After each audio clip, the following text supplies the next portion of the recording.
বেড়ে ওঠাটা ভাই বোনের সাথেই। ইভেন দু বড় ভাই বোন ছিল 4 জন, আর পিঠাপিঠি ছিলাম আমরা 3 ভাই বোন। আচ্ছা। তো শৈশবটা খুব সুন্দর কেটেছে, কারণ আমাদের বাড়ির সাথে আমাদের আর একটা বাগান বাড়ি ছিল। সেই বাড়িতে মানে স্কুল, বাগান বাড়ি এবং বাসা ছাড়া আমার যাতায়াত খুব একটা কোথাও ছিল না। আচ্ছা যদিও বা কোথায় যেতাম ওই 2 ভাইয়ের সাথে। আচ্ছা আচ্ছা। দুজন ছিল আমার জাস্ট পিঠাপিঠি বড়, মানে Okay. 1 বছরের ছোট বড় আমরা 3 ভাই বোন। ওকে। তো ছেলেবেলাটা এত মধুর ছিল, এত মানে ফ্লেক্সিবল ছিল, যেটা বাবা মা কোনো মেয়েকে এরকম দেয় না, যেটা আমার মা আমাকে বা বাবা আমাকে দিয়েছে। সেটা ছিল যে বড় 2 বোনের বিয়ে হয়ে যায় একদম যখন ছোট, আমি বুঝি না কোনো কিছু তখন। বেসিক্যালি তারপরে আমি যখন বাড়িতে মেয়ে, তখন আমি বাড়ির বড় মেয়ে। আচ্ছা। তো বাবার খুবই ছিল যে আমার এই মেয়ে এই 2 ছেলের সাথে ছেলে হিসেবে বড় হবে, এবং ভাইদের সাথে এরকম বলা ছিল যে তোমরা যেখানে যাবা ওর সাথে নিয়ে যাবা। আচ্ছা তো আমার বোন বান্ধবীর বাসায় গেলে পর আমার ভাইয়েরা আমাকে দিয়ে আসতো, আবার নিয়ে আসতো। আচ্ছা। এরকম করে স্কুল লাইফটা পার করার সময় যখন আমি এসএসসি পরীক্ষা দিই, তখন ওই যে আমাদের একটা বাগান বাড়ি ছিল, জি। তখন আমার এসএসসি পরীক্ষা চলতেছে। ফার্স্ট পরীক্ষার দিন পরীক্ষা দিয়ে আসতেছি, দেখতেছি বাড়ির সামনে অনেক লোকজন, মানে বাড়িটা উচ্ছেদ করা হলো। আপনাদের বাড়িটা? জি। মানে একেবারে বাড়ি বলতে পারেন নিজেদের বাড়ি ছিল? নিজেদের বাড়িটাই ছিল। ওইখানে বাগান বাড়িতে ছিল হচ্ছে আপনার 5 কাঠা জমির উপরে বাড়িটা ছিল। এটা কি আপনার বাবার নিজের করা নাকি দাদা থেকে পাওয়া? না, এটা বাবার কেনা। আচ্ছা। কেনা বলতে দখল সূত্রে একজনের কাছ থেকে, স্থানীয় লোকের কাছ থেকে কিনে নিছে, কিন্তু সেটা তখনও রেজিস্ট্রি করা হয়নি। মিরপুরে এটা? মিরপুরে। তো বাড়িটা উচ্ছেদ করা হলো কেন? ওই বাড়িটা পাশাপাশি 2টা প্লট, আর একটা প্লট ছিল 5 কাঠা, আমাদের ছিল 5 কাঠা। তো অনেকেরই ওই একটা কর্নার প্লট, অনেকের একটু লোভ থাকে যে এই বাড়িটা আমাদের হলে ভালো হতো। তো কিছু প্রত্যাশারী লোক থাকে এলাকায়, তাদের ইচ্ছা তাদের অনিচ্ছা থাকে যে আমার যে জমিটা দরকার এনে হোক। তা আমাদের জমিটা রেজিস্ট্রি করার কথা ছিল নেক্সট মান্থে 13 তারিখ। জি। তো তার আগ মুহূর্তে যখন আমার যখন এসএসসি পরীক্ষা শুরু হয় 95-এ ফার্স্ট পরীক্ষা দিই, সেই দিন বাড়িটা উচ্ছেদ করে নেয়। তখন দাওয়েতে ঠিক ওই মুহূর্তে আমার মা এই ব্যাপারটা সহ্য করতে পারে না। কারণ হচ্ছে কি আমাদের গ্রামের বাড়ির মায়ের একটা বাগান ছিল, আমের বাগান। যেহেতু আমরা চাঁপাইনবাবগঞ্জ আমাদের বাড়ি, নানা বাড়ি থেকে পাওয়া সূত্রে আমার মায়ের একটা আমের বাগান ছিল। বাহ। তো সেই আমের বাগানটা আমার মা মামাদের কাছে সেল করছে, মানে ওন বাইরে কোথাও না, আচ্ছা আচ্ছা। মানে বাবার বাড়ি থেকে টাকা নিয়ে আসছে যে আমার এই জমিটা লাগবে। জি। ইভেন আমরা যে বাড়িটায় বাস করি, আমার মায়ের এই বাড়িটার প্রতি অত লোভ ছিল না। সে স্বাচ্ছন্দ্য ফিল করতো না, সে একটু খোলামেলা পরিবেশে থাকতে ফিল করতো। তো আমার বাবাকে বললো যে আমি টাকা এনে দিচ্ছি, তুমি এই বাড়িটা রেজিস্ট্রি করো, মানে আমাদের ওই বাগান বাড়িটা রেজিস্ট্রি করো। ইভেন ওই বাড়ির মধ্যে আমার বাবা সবজি চাষ করতো, এমন কোনো প্রজাতির ফলের গাছ ছিল না যে আমাদের বাড়িতে ছিল না। এবং সেখানে প্রায় 40টার মতো রুম ছিল, যেগুলো ভাড়া দেওয়া থাকতো। 40টার মতো রুম? 40টা রুম ছিল, ছোট ছোট করে টিন দিয়ে রুম করা ছিল, তিন শেড। হ্যাঁ। টিন শেডের মতো করে। তারপরে ওই বাড়িটা যখন উচ্ছেদ করা হয়, আমার মা স্ট্রোক করে, ব্রেন স্ট্রোক করে। জি। কিন্তু আসলে ব্যাপারটা বাড়ি উচ্ছেদের কারণে হোক বা অজ্ঞতার কারণে হোক, কেউ তখন বুঝতে পারে না যে আমার মা স্ট্রোক করেছে। তো মা বেসিক্যালি বিছানায় ডাক্তার ওষুধপত্র খেতে খেতে আমার মার চোখটা অলরেডি নষ্ট হয়ে যায়। তখন আমি এসএসসি পরীক্ষা দিই। আচ্ছা। বাড়িতে মিডিয়ার লোকজন আসে, প্রেসের লোকজন আসে, বাবার বন্ধু বান্ধব আসে, এক হাতে সবকিছু আমি টেক কেয়ার করতেছি, পরীক্ষাও দিচ্ছি। তা একটা পর্যায়ে আমি এতটা ক্লান্ত যে আমি পরীক্ষা দিতে পারবো না। তো ভাইরাও তখন কেউ বিবাহিত না, বাবা বললো যে তাদের পরীক্ষা ছেড়ে দাও। একটা সময় চিন্তা করলাম লাইফে একটা বছর কজ দিব, তা পরীক্ষা দিয়ে ফেল করলে করলাম, আর যদি আল্লাহ ভাগ্যে পাশ দিয়ে দেয় তা তো হয়ে গেল। জি। আচ্ছা, কোন রকম ভাবে পরীক্ষা দিলাম, এই গেস্ট মিডিয়া এটা সেটা সবকিছু পাল্টার পরে আল্লাহর রহমতে রেজাল্ট আসলো ফার্স্ট ডিভিশন। শেষ পর্যন্ত যখন কুমিল্লায় ডাক্তার দেখাতে নিয়ে গেলাম, তখন ইন্টার ফার্স্ট ইয়ার থেকে সেকেন্ড ইয়ারে উঠলাম। আচ্ছা।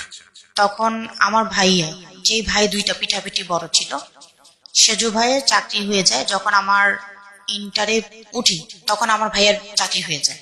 আচ্ছা। তখন ভাইয়ার রেফারেন্সে কুমিল্লা ক্যান্টনমেন্টে একজন ডক্টর আছে বলার কারণে আম্মুকে নিয়ে কুমিল্লা যাই ডাক্তার দেখাইতে। আচ্ছা। তখন ওইখান থেকে ডাক্তার ফাইন্ড আউট করে দেয় আপনার মায়ের কি ব্রেন স্ট্রোক হয়েছিল। তখন বললাম যে আমরা জানি না। তখন বললো কতদিন ধরে অসুস্থ, বললাম 95 থেকে। তখন কিন্তু 97 রান করতেছে। তখন আমরা ওখান থেকে জেনে আসলাম যে মা ব্রেন স্ট্রোক হওয়ার কারণে চোখের উপর প্রেশার পড়েছে, এবং এই চোখটা কখনোই আর ঠিক হবে না যদি কর্নিয়া সংযোগ না করা হয়। আচ্ছা। কিন্তু আমার বাবা যেহেতু চাকরি নেই, ওই মুহূর্তে কর্নিয়া সংযোগ আমাদের জন্য সম্ভব না, মানে ব্যয়বহুল ছিল। ব্যয়বহুল ছিল, এবং কর্নিয়া বাড়িটাও ভেঙে ফেলেছে। হ্যাঁ, বাড়িটা তো চলেই গেছে। আচ্ছা। তো আপনারা থাকছিলেন কত তখন? না, আমরা এখন যে বাড়িটাতে আছি হ্যাঁ। এই বাড়িটাতেই আমরা ছিলাম এবং আছি। ওটা ছিল শুধু বাগান শুধু বাড়ি। ভাড়া দেওয়ার জন্য? ভাড়া দেওয়ার জন্য ভাড়াটা বাগান বাড়ি। আচ্ছা। তো এর মধ্যে আরেকটু কথা বলি, সেটা হচ্ছে যখন ক্লাস 7-এ আমি পড়ি জি। তখন ওই যে বললাম না যে আমি বাড়ির অটোমেটিকলি আমি এখন বাড়ির বড় মেয়ে, মানে আমার বড় 2 বোন চলে যাওয়ার পর থেকে তখন যেহেতু বাড়িতে এখন আমি উঠন্ত বয়সে একটা মেয়ে, চারিদিক থেকে বিয়ের প্রপোজাল আসে। জি। তো আসার পরে আব্বুর একটা ফ্রেন্ড, মানে একসাথেই ওনারা চাকরি করতো এবং চলাফেরা করতো। জি। তো উনি ওই আঙ্কেল চাকরি ছেড়ে দেওয়ার পর উনি ইন্ডিয়াতে বিজনেস শুরু করেন চাল ডাউলের। আচ্ছা। তো আব্বুর সাথে খুব ভালো সম্পর্ক তার, এবং ফ্যামিলির সম্পর্ক খুব ভালো। তারাও অনেকগুলো ভাই বোন আমাদের মতো, মানে তারা 13টা ভাই বোন। জি। তাদের মধ্যে তাদের বাড়ির যে বড় ছেলে, তার বড় ছেলের জন্য আব্বুকে আমার জন্য প্রপোজ করে যে আমাকে তাদের বাড়ির বউ বানাতে চায়। মা বাবার আদরে ছিলাম, যেহেতু বড় 2 বোন চলে গেছে শ্বশুর বাড়িতে, সেক্ষেত্রে মা বাবা ভাই বোন একটু আদর করতে বেশি। সব মিলিয়ে আমি একটু মানে বেশি রাগী ছিলাম। তা আম্মু খুব ভয় পাইতো যে এত ক্লোজ লোকের সংসারে মেয়ে যাবে, মেয়ে তো অনেক রাগী, আর ওদের বাড়ি তো খুব কনজারভেটিভ, মানে তারা খুব পর্দা করে, খুবই করে। আর আমি তো খুব উড়াদৌড়া চলি, তো এই টাইপের একটা মেয়েকে ওরকম একটা কনজারভেটিভ ফ্যামিলিতে দিবে, আম্মুর খুব টেনশন হতো। আচ্ছা। তা আম্মু মোটেও রাজি ছিল না। তারপর যেহেতু বাবার সিদ্ধান্ত, একটা পর্যায়ে কথাবার্তা হলো, তো ওই ভদ্রলোক তো তার বাড়ির বউ হিসাবে আমাকে মেনে নিল ক্লাস 7 থেকে। আমিও এতটাই ছোট যে আসলে বাড়ির বউ কি জিনিস তখন এটা ব্রেনে কাজ করতো না। ক্লাস 7 থেকে মেনে নিত মানে হচ্ছে আপনার তারা বিয়েটা বিয়েটা হয় নাই, মানে কিন্তু মুখে মানা মুখে শুরু করলো আর কি। মানা শুরু হ্যাঁ, করলো। বৃহস্পতিবার হাফ উনি স্কুল। আপনার বাবার বন্ধু ছিলেন? জি, বন্ধুর ছেলে। বন্ধুর ছেলের সঙ্গে আপনার বিয়েটা মৌখিক ভাবে আর কি কথা হয়েছে, কিন্তু বিয়ে শাদী হয়নি না, তখন? বিয়ে শাদী হয় না, মানে 2 ফ্যামিলি কথাবার্তা মোটামুটি পাকা। হুম। এখন তারা ওই বৃহস্পতিবার করে তাদের বাড়ির যে 3 নাম্বার ছেলে জি। বিয়ে ঠিক করে রাখলো বড় ছেলের সাথে। হুম।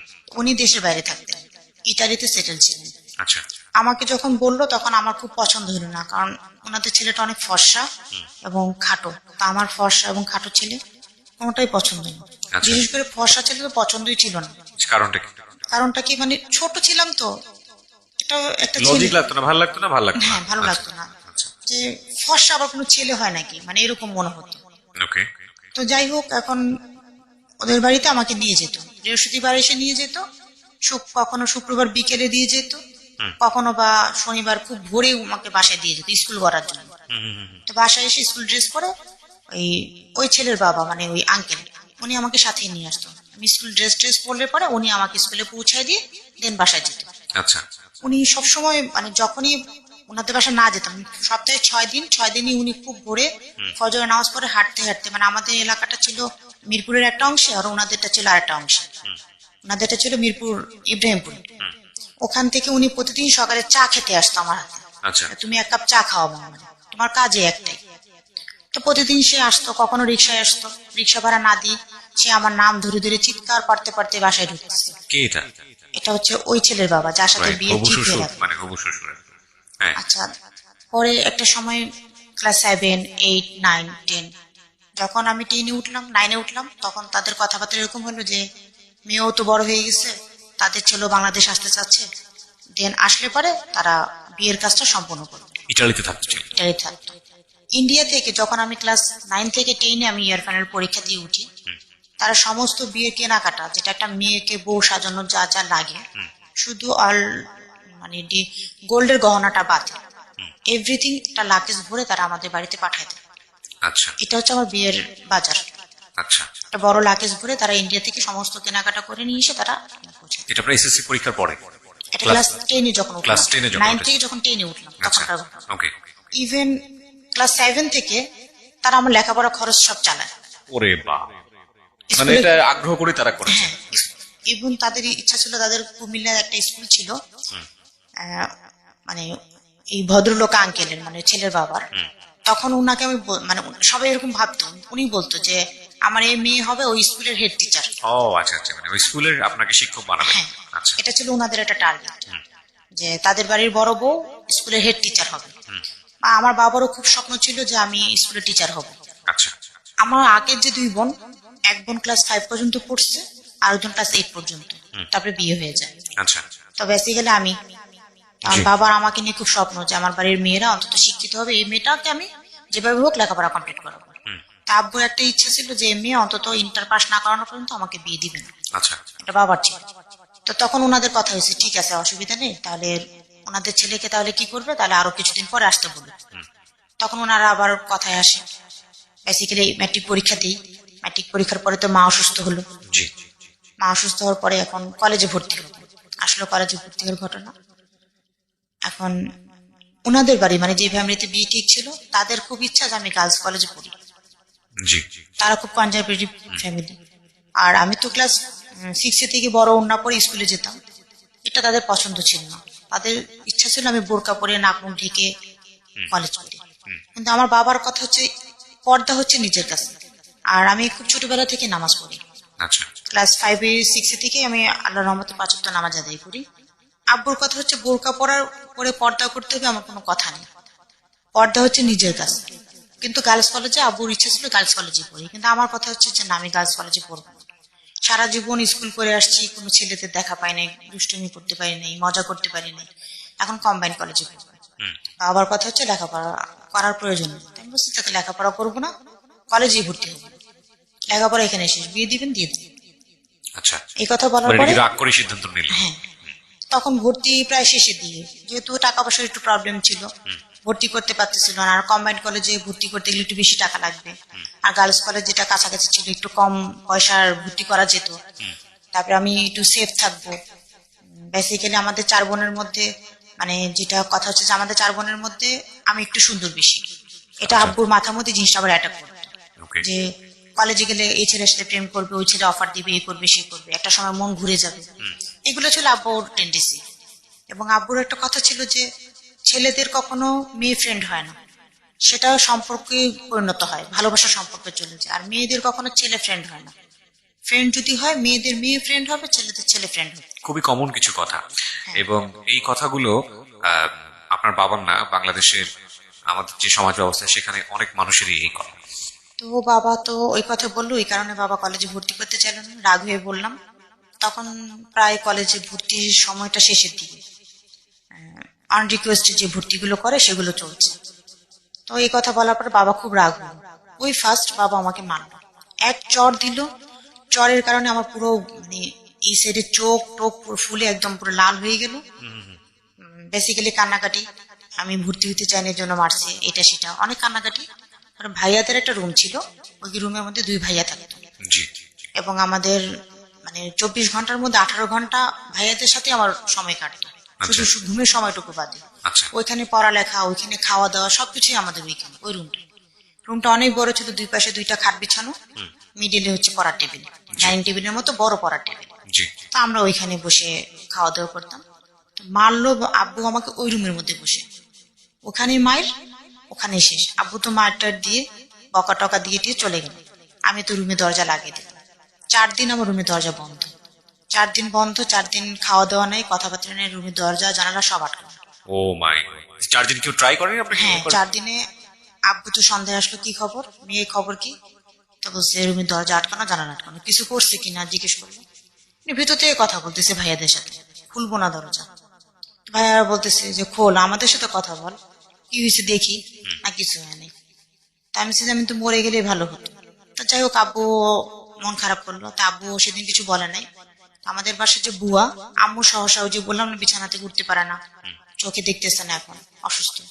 তারপর আম্মু একটু পর আসতেছে, দরজাটা খোল, আমি এরকম অসুস্থ, তুমি এরকম করলে কিভাবে হবে। মানে আম্মু মানে মায়েদের যে করোনার কথাগুলো সেগুলো বলতো। কিন্তু আমার এতটাই রাগ যে কোনো আবেগ কোনো অনুভূতি আমাকে কাজ ছুঁইতেছে না। পরে বুয়া বলতেছে চোখে, বউ চোখে লাগছে। আমাদের বুয়াটা অনেক ভালো ছিল, একদম ছোটবেলা থেকে বুয়াটা কাজ করতো আমাদের বাসায়। তো বলতেছে বউ চোখের মধ্যে একটু ভাব দাও। তো আমি বলছি ঠিক আছে দাও, ভাব দাও। তো গরম ভাতের সাথে লবণ মিশাই, যেটা গ্রামের চিকিৎসা বলে, ওটা দিয়ে কাপড় দিয়ে পেঁচায় আমাকে জানালার ভিতর দিয়ে দিত। তো উনি আমার চেহারাটা দেখছে যে এরকম ফুলে এরকম লাল হয়ে গেছে। তো আম্মুরে বলছে, আব্বুরে বলছে, আব্বু তো কিছুই বলে না। দেখতেছে অলরেডি 1.5 দিন পার, মানে আজকের দিন কালকের দিন 2 দিন পার। এখন আব্বু বলতেছে ঠিক আছে, ও কি করতে চায় ওরা জিজ্ঞেস করো। তো এই জিজ্ঞেস করো করতে করতে ভাইয়ারা রিকোয়েস্ট করলো আব্বুকে যে তাহলে একটা কাজ করেন, ও যেহেতু কম্বাইন্ড কলেজে ভর্তি হতে চাচ্ছে, তো ছোট ভাইয়া পড়তো বাংলা কলেজে, জি। আর সেজু ভাইয়া পড়তো মিরপুর বিশ্ববিদ্যালয়ে। মিরপুর 2 নম্বর কলেজ। তো দুই ভাইয়া 2 কলেজে আছে। তা আব্বুরে বললো যে ঠিক আছে, হয় ওর কলেজে দেন না আমার কলেজে দেন, আমরা তো আসি, 1 বছর তো আমরা থাকবো। জি। এটা হচ্ছে 3য় দিনের ঘটনা। আচ্ছা। 3য় দিনের ঘটনা। আব্বু তারপর ডিসিশন নেওয়ার জন্য আরো একদিন ভাবলো যে না খেয়ে মরে যাক, কেউ আর রিকোয়েস্ট করতে যাবা না, ওরা কেউ ডাকতে যাবা না, তবু আমি দিব না। আমি কমেন্ট কলেজে ভর্তি করবো না। আচ্ছা। আর আমার কথা হচ্ছে যে লেখাপড়াই করবো না। কোন ইটালির ছেলে আছে, মানে আমি এরকম ক্রিটিসাইজ করে বলতাম, সাদা বিড়াল ডাইকে নিয়ে আসুক, সমস্যা নাই, দেশের বাইরে চলে যাব, কারো চেহারা দেখবো না, মানে রাগের যে কথাগুলো। তো আম্মু কান্নাকাটি করতেছে 4 দিন ধরে, আমি খাচ্ছি না। তো ছোটবেলা থেকে আমার একটু রাগ ছিল, সেটা রাগের কারণ আমি রাগ হলে পরে খাওয়া দাওয়া বন্ধ করে দিতাম। আমার একটাই রাগ, আমাকে মারলো কেন, আমি কি খারাপ কিছু বুঝলাম, আমি কি প্রেম করে ভেগে যাব, মানে এরকম মানে উক্তি আমি করতেছি রুমের মধ্যে বসে বসে। তারপর যখন 4 দিনের দিন আব্বু ডিসিশন নিল, 3য় দিনের দিন ডিসিশন নিল যে ঠিক আছে, তাহলে তোমার কলেজে ভর্তি হবা, সম্পূর্ণ কার কলেজে ভর্তি করবা, কোথায় খালি আছে দেখো, ভর্তি করে দাও, কিন্তু সম্পূর্ণ লাইবিলিটি তোমার বোনের, তোমাদের। আমি এখন কোন লাইবিলিটি নিব না, আমার সে বয়স নাই, সময় নাই, তুমি নিবা, যা খুশি তা করবা। যে কথা সেই কাজ। এখন ভাইয়ারা আসতে দরজা নক করতেছে, খোল দরজা খোল, খা। আব্বু পারমিশন দিচ্ছে, পারমিশন দিছে খালি বললে হবে না, প্রসেসিং ক্লিয়ার করে নিয়ে আসেন, দেন দরজা খুলবো, তারপর নাস্তা খাবো।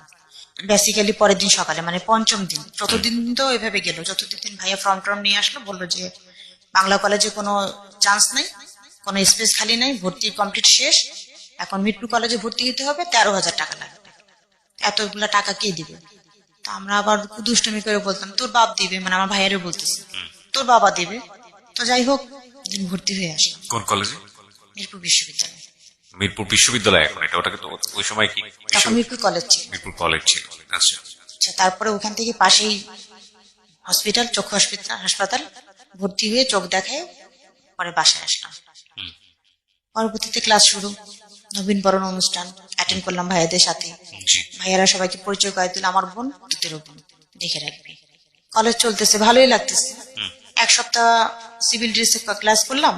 আমার যে বড় ভাই, ওনার মতো মানুষ হয় না, উনি আমাদের ফ্যামিলির আসলে একটা, মানে বাবার পরে স্থান বড় ভাইদের হয় সাধারণত। জি। তো ভাইয়াও তাই নিয়েছিল, কিন্তু আসলে ভাইয়ার অর্থনৈতিক অবস্থা এতটাই খারাপ যে সম্পূর্ণ সাপোর্ট কোনো সময় সে দিতে পারতো না, কিন্তু আচ্ছা। উনার কাছ থেকে যতটুকু দেয়া সম্ভব ছিল উনি আপ্রাণ চেষ্টা করতো সবটুকুই দেওয়ার জন্য, সবটুকুই দিয়ে সে করতো। আচ্ছা। তো 1 সপ্তাহ ক্লাস করার পরে, মানে 2 দিন ক্লাস করার পরে টিচাররা বললো যে ক্লাস তো অনেকদিন শুরু হয়ে গেছে, তো যার যার কলেজ ড্রেস পরে ক্লাসে আসার জন্য। আর ভাইয়াকে বললাম, ভাইয়া 1 সপ্তাহের মধ্যেই আমাকে কলেজ ড্রেস করে দিল। বেসিক্যালি আমি 1 সপ্তাহ আবার কলেজ ড্রেস পরে ক্লাস করি। তারপরে আসলো সেই, মানে যে বাড়িতে বিয়ের কথাবার্তা ঠিক ছিল, এখন তারা তো শুনলো যে আমি কম্বাইন্ড কলেজে ভর্তি হয়ে গেছি, ছেলে মেয়েদের মাঝে ক্লাস করতেছি। এখন তাদের বাড়ির বউ পুরুষের মধ্যে ক্লাস করতেছে, জিনিসটা তাদের কাছে তো অড। এখন তারা আমাকে ওই যে বিয়ের যে লাগেজ, ওখানে 2টা বোরকা ছিল, এবং বললো যে বোরকা পরে কলেজে আসার জন্য। এখন আমার তো মন খারাপ, কলেজে আসছি, একটু এদিক ওদিক যাবো, ইয়ে করবো, কলেজে বোরকা পরে ক্লাস করবো, কেমন কথা। আর আব্বুরে বললাম, মানে ভাইয়াদের দিয়ে বলাইলাম যে ও কলেজে ক্লাস করতে চাইতেছে না বোরকা পরে। তা আব্বু বললো বোরকা পরো, কিন্তু মুখ টুক ঢাকার দরকার নেই, বলতেছে যখন বোরকাটা পরো। আম্মু আব্বু সবাই বলল, ভাইয়ারাও বুঝাইল। পরে একটা সময় আমি বললাম যে না, যদি বোরকা পরি, বোরকা পরার মতো পরবো, একদম নিনজা হয়ে ক্লাস করবো, কেউ যেন আমাকে না চেনে। তো যেই কথা সেই কাজ, বোরকা পরা। তারপরে আব্বুকে বললাম যে বোরকা পরে কলেজ করতে রাজি আছি, শর্ত একটা, প্রতিদিন রিক্সা গেটের সামনে আসবে, রিক্সায় উঠবো, কলেজে গেটে যে নামবো, কলেজে থেকে রিক্সায় উঠবো, এখানে নামবো, প্রতিদিন ভাড়া 50 টাকা। কিন্তু যখন এমনিতে হেঁটে ক্লাস করি তখন 20 টাকা দেয়, যাওয়া আসা 2 টাকা 2 টাকা 4 টাকা, আর খাওয়া দাওয়া খরচ। আমি যে 20 টাকা হবে না 50 টাকা, আব্বু সেটাতে রাজি। পরে 50 টাকা আব্বু দিতে রাজি। আমি তো মনের আনন্দে কলেজে ক্লাস করা শুরু করলাম বোরকা পরে। প্রথম খুব লজ্জা লাগতেছিল, বোরকা পরে কলেজে যাচ্ছি, মানুষ কি ভাববে। এখন কলেজে যাওয়ার পরে ক্লাসমেটরা সবাই সালাম দিচ্ছে, বড় আপু আসসালামু আলাইকুম। যাক, একটা পর্যায়ে যে আস্তে আস্তে আস্তে দেখলাম সব ক্লাসমেটরা, মানে যারা ছেলেরা ছিল, তারা খুব মানে সালাম দিয়ে কথা বলতেছে, হ্যাঁ সম্মান দিয়ে কথা বলতেছে। আস্তে আস্তে বিষয়গুলো আমার কাছে খুব ভালো লাগা শুরু করলো। আগে ছিল আনিজি, যে খুব মানে আনিজি লাগতো, কিরকম যেন লাগতো, যে কে কি বলবে, কে কি ভাববে। যে প্রথমে সিভিল ড্রেস পরে ক্লাস করলো, নবীন বরণে শাড়ি টাড়ি পরে আসলো, নাচলো, এই কুদাইলো, এই করলো, সে করলো, আর এখন সে বোরকা পরে হুজুর হয়ে গেছে। ভাবছিলাম যে এই ধরনের কমেন্টস করবে কলেজ থেকে, কিন্তু সেটা না করে তার রিয়াকশনটা সম্পূর্ণ আলাদা, মানে অন্যরকম অনুভূতি তৈরি হলো আমার মনের মধ্যে। তখন ক্লাস করতে করতে শেষ এক বছর শেষ পরে সেকেন্ড ইয়ারে উঠলাম। উঠার পরে এর মধ্যে কিন্তু আম্মুকে নিয়ে কিন্তু হাসপাতালে দৌড়াচ্ছি, মাঝে মাঝে কলেজ বন্ধ, ক্লাস বন্ধ, আর ভাইয়াদের সাথে তো কোন ছুটি আছে। দেখে গেছি যে কলেজ থেকে কোথাও বেড়াতে যাব, ভাইয়াদের বলতেছি যে ফ্রেন্ডরা সবাই বুড়িগঙ্গায় যাবো, আমিও যাবো। তো বলতেছি বুড়িগঙ্গা যাবো, আব্বু কিছু বললাম, আপনারা ম্যানেজ করবেন। তো ভাইয়ারা ঘুষ চাইতো, যাবা ভালো কথা, তাইলে ওরে 20 টাকা আমারে 20 টাকা দিবা, তারপরে যেতে পারবো। মানে দুই ভাইয়াই খেত, একজন খেত না আবার। আমি বলছি ঠিক আছে ঘুরে আসি তারপরে দিলাম, না আগেরটা দিয়ে যাবো। ভাইয়াদের ওই টাকাটা দিয়ে পরে ফ্রেন্ডদের সাথে যেতাম। ভাইয়ারা জানতো আমি কোথায় যেতাম না যেতাম, কি করতাম না করতাম, সবকিছু ভাইয়াদের নলেজে দিতাম, কারণ ভাইয়ার ফ্রেন্ডরা এখানে না বলে গেলে তো ভাইয়ার ফ্রেন্ডরা বলে দিবে। পরে যখন 1 বছর শেষ হয়ে গেলো তখন তো ভাইয়াদের ইন্টার পরীক্ষা। এখন আমি হাফ ছেড়ে বাঁচলাম, যাকে এখন তো ভাইয়ারা নাই, আমাকে আর পাহারা দেওয়ার কেমন, এখন আমি যাকে যেটা করতে পারবো। তারপরে ভাইয়ারা প্রতিদিন কলেজে যেত, সেজ ভাইয়া প্রায় দিনই কলেজে যেত, ছুটির সময় যে দাঁড়া থাকতো যায় নিয়ে আসতো। তো আমাদের এলাকারই 2টা মেয়ে ছিল আমার সাথে আসা যাওয়া করতো। একজন আমাদের এলাকাতে, একদম আমাদের এলাকায় পাশাপাশি রুটে, আর একজন ছিল মিরপুর 10-এ। তো আমরা এই 3-4 জন সবসময় একসাথে আসা যাওয়া করতাম। আর আমার এই ফ্রেন্ড ও ওই কলেজে ভর্তি হলো, ও 2 বছর ইয়ার লস দিয়ে ওখানে ভর্তি হলো। আর আমার একটা চাস্তো ভাই, চাস্তো ভাই বলতে ব্লাড কানেকশন না, ওটা হচ্ছে আব্বুর জাকের ভাই। জি। ওনার সাথে আব্বুর অনেক আন্তরিক রিলেশন, এখনো আছে আমাদের ফ্যামিলির সাথে। তো ওনার ছেলে ও অবশ্য ভাইয়াদের সাথে ছিল একই ক্লাসমেট। তো ও এসএসসি তে খারাপ করার পরে আমার সাথে আবার এসএসসি তে, তারপরে 1 বছর তো লস, 1 বছর লসের কারণে আমার সাথে আবার এসে ভর্তি হলো একসাথে। তা ও খুব প্রাউড ফিল করতো যে আমার সাথে ও পড়তে পারতেছে 1 বছর লস দিয়ে, কারণ আমাকে পাহারা দেওয়ার একটা লোক আছে। তো যদিও ওই ভাইয়ারে আর মানে ভাইয়া বলে ডাকতাম, কিন্তু তুই তুই সম্বন্ধ ছিল, ভাইয়ার ওই ফ্রেন্ড, কারণ সে তো আমার ক্লাসমেট এখন, আমি তাকে বড় মানতাম না। তো বলতো আমি তোর বড়, আমি বলছি তুই আমার ক্লাসমেট। তো যাই হোক, ও খুব পাহারা দিত। তো কলেজে যাওয়ার প্রায় যখন সেকেন্ড ইয়ার উঠি তখন ওই ভাইয়া, ওর নামটা বলি, ওর নাম হচ্ছে রানা, ও মার্শাল আর্ট শিখবে। যে আপনাকে পাহারা দেয়? ভাইয়া ফ্রেন্ড যেটা ক্লাসমেট। ওকে। তো ও মার্শাল আর্ট শিখবে। তো মার্শাল আর্ট শিখবে কার কাছে শিখবেন, একটা লোক আছে এখানে মার্শাল আর্ট শিখায় এই মাঠে, আমি ওনার কাছে শিখি। ঠিক আছে ভালো কথা, কিন্তু আমি ওনার টিচারকে, এখন ভাইয়া তো সেকেন্ড ইয়ারের প্রায় শেষের দিকে এখন, মানে যখন ই করি তখন আম্মু হসপিটাল, ডাক্তারখানা, খুব বেশি চাপ বেড়ে গেল, কারণ আম্মু খুব অসুস্থ। তখন মেজ অপু আবার শ্বশুরবাড়ি থেকে চলে আসলো, কারণ আমার পরীক্ষার সামনে, পরীক্ষা অল্প কিছুদিন বাকি আছে। তো সেপ্টেম্বরের 5 তারিখ আমি আবার ওই যে বোরকা পরি, মুখ টুক ঢেকে চলি, এই জন্য আমি কখনো মাঠে বা বারান্দায় বসতাম না। কারণ যেহেতু কলেজে সব ছেলেমেয়েরা আমাকে সম্মান করতো, পাশে যে বলতাম, আব্বু আম্মু বলতো যেহেতু তোমাকে সম্মান করে তুমি সম্মানের জায়গাটা ধরে রাখবা, ওইটা আমার সেন্সে কাজ করতো। মাঠে বসে যদি আমি গল্প করি ছেলেদের সাথে, তাহলে আমার এই পোশাকের মর্যাদা থাকবে না। তো জন্য আমি কমন রুম ছাড়া অন্য কোথাও বসতাম। তো অন দ্য ওয়েতে ওই যে আমার যে চাস্তো ভাইয়ের যে টিচার, মার্শাল আর্টের টিচার, উনি কলেজে আসে, উনি কন্টিনিউ কলেজে আসে। তা আমার যে ফ্রেন্ড কথা বললাম যে সাথে আসছে, এদের সাথে আবার রিলেশন খুব ভালো। তো এরা একটা সব পর্যায়ে খুব আড্ডা টাড্ডা মারতো, কিন্তু আমার সাথে কখনো দেখা হয় না।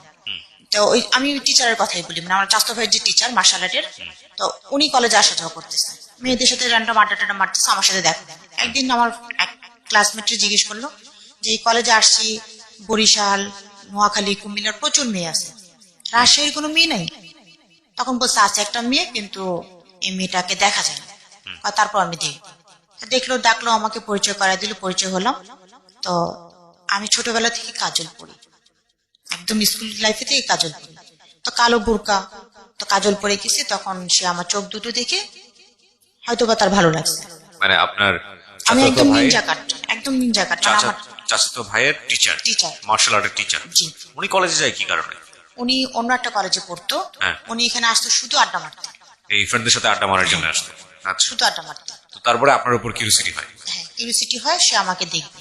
ফাইন, আমরা এখানে একটা বিরতি নিব প্রিয় শ্রোতা। গল্পটার মোড় কিন্তু বেশ কয়েকটা, আপনারা একটু খেয়াল রাখবেন ভালো করে, কারণ এখানে আমরা যেটা দেখতে পাচ্ছি যে উনি নিজেও কম্পারেটিভলি একটা কনজারভেটিভ ফ্যামিলিতে বড় হয়েছেন। ভাই বোন সবকিছু মিলিয়ে আর্থিক অবস্থা মোটামুটি ভালো ছিল। ঢাকা শহরের মতো জায়গাতে প্রায় দুটো বাড়ি, যদিও একটা বাড়ি উচ্ছেদ হয়েছে। এবং আরেকটা বিষয় এখানে খেয়াল রাখার মতো, অত্যন্ত জেদি ছিলেন উনি স্বভাবগতভাবে ছোটবেলা থেকেই, সেটারও পরিচয় আমরা পেলাম। এবং ওনার বাবার বন্ধুর ছেলের সঙ্গে ওনার বিয়ে ঠিক হয়ে আছে, সেটার জন্য ওই ফ্যামিলি থেকে ওনাকে টেক কেয়ার শুরু হয়েছে ক্লাস 7 থেকে। যাবতীয় খরচপত্র ওনারা বহন করেন এবং কোনো কোনো ক্ষেত্রে তারা খুব ডিসিশন দেন। সেই ডিসিশনগুলো যেন খুব একটা মেনে চলছেন তাও না, তবে ওনাদেরকে যে মানে অমান্য করছেন সেটাও না। এর মধ্য থেকে কলেজ জীবনের যাত্রা শুরু, এবং সেখানে নতুন একটা টুইস্টের জন্ম হলেও হতে পারে, এরকম একটা জায়গাতে আমরা আছি। তারপরে সে আমাকে দেখার জন্য উন্মাদ হয়ে যায়। সে ওই সে চাস্তো ভাই, যাকে কেন্দ্র করে সে আমাদের বাসা পর্যন্ত হাজির। হঠাৎ একদিন জি। হাজির, সে আমাকে দেখবে। পরে ভাইয়া তো নিয়ে যে আপুর সাথে পরিচয় করে দেয়। সে অলরেডি সেদিন আমাদের বাড়িতে ভাপা পিঠা তৈরি হচ্ছিল। তো আপুর সাথে রান্নাঘরে বসেই সে একদম ফ্রি পেতে বসে রান্নাঘরে বসেই সে পিঠা পুঠা খায়। আপুর সাথে খুব মানে ফ্রাঙ্কলি আচরণ করে এবং আচ্ছা। আপুর মন জয় করে ফেলে। আচ্ছা, আপুর সাথে কথাবার্তা বলে একদম ফ্রেন্ডের মতো হয়ে যায়। ওকে। বেসিক্যালি তখন আমি আমার রুমে থেকে মানে বের হইলাম। তখন আমি তোমার ওই ভাইটার একটু রাগারাগি করলাম যে তুই আর নিয়ে আসছিস কেন। কয় আমাদের বাসা আসছিল, তো যাওয়ার পথে বললো যে তোদের বাসা কোনটা দেখাইতে। দেখানোর পরে গেটে থেকে চলে যাচ্ছিলাম, তো আপু ডাক দিল, মেজপুর কথা বলতেছে। আচ্ছা, মেজপুর ডাক দিল, এই জন্য ভিতরে ঢুকলাম, তাহলে ঢুকতাম না। তা যাই হোক, আমাকে তার দেখে তার আগ্রহটা যা ছিল তার থেকে মানে 3 গুণ বেড়ে যায়। জি। তখন সে কলেজে যে আমাকে দ্বিতীয় দিন, তৃতীয় দিন, পঞ্চম দিন, সে আমাকে পঞ্চম দিনের দিন প্রপোজ করে।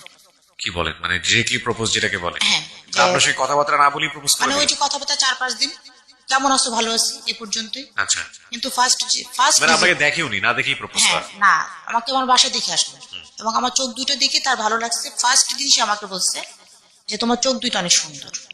তখন আমি তাকে বলছি যে কাউকে তুমি বলার আগে মিনিমাম অনুমতিটুকু নেওয়া উচিত, হ্যাঁ, সেটাই। এটুকু ভদ্রতা থাকা উনি উচিত। কি বয়সে বড় ছিল আপনার? না, বয়সে উনি বড় ছিল না? না, বড় ছিল না আমার। আমরা একই এজে ছিলাম, আচ্ছা, হয়তো বা 1-2 বছরের ডিফারেন্স ঠিক আছে, এরকম, ঠিক আছে। কিন্তু তারপর? একই ইয়ারে পড়তাম। আচ্ছা, তো প্রস্তাব করলো মানে আপনাকে, আপনার জীবনের প্রথম প্রস্তাব বলা চলে? প্রপোজাল, হ্যাঁ, আসলো। তা আমি বললাম যে তাকে আমার বেসিক্যালি ভালো লাগছে, কারণ তার হাইট 6 ফিট, তারপরে দেখতে সুন্দর, মিষ্টি চেহারা, সবকিছু তার ভালো।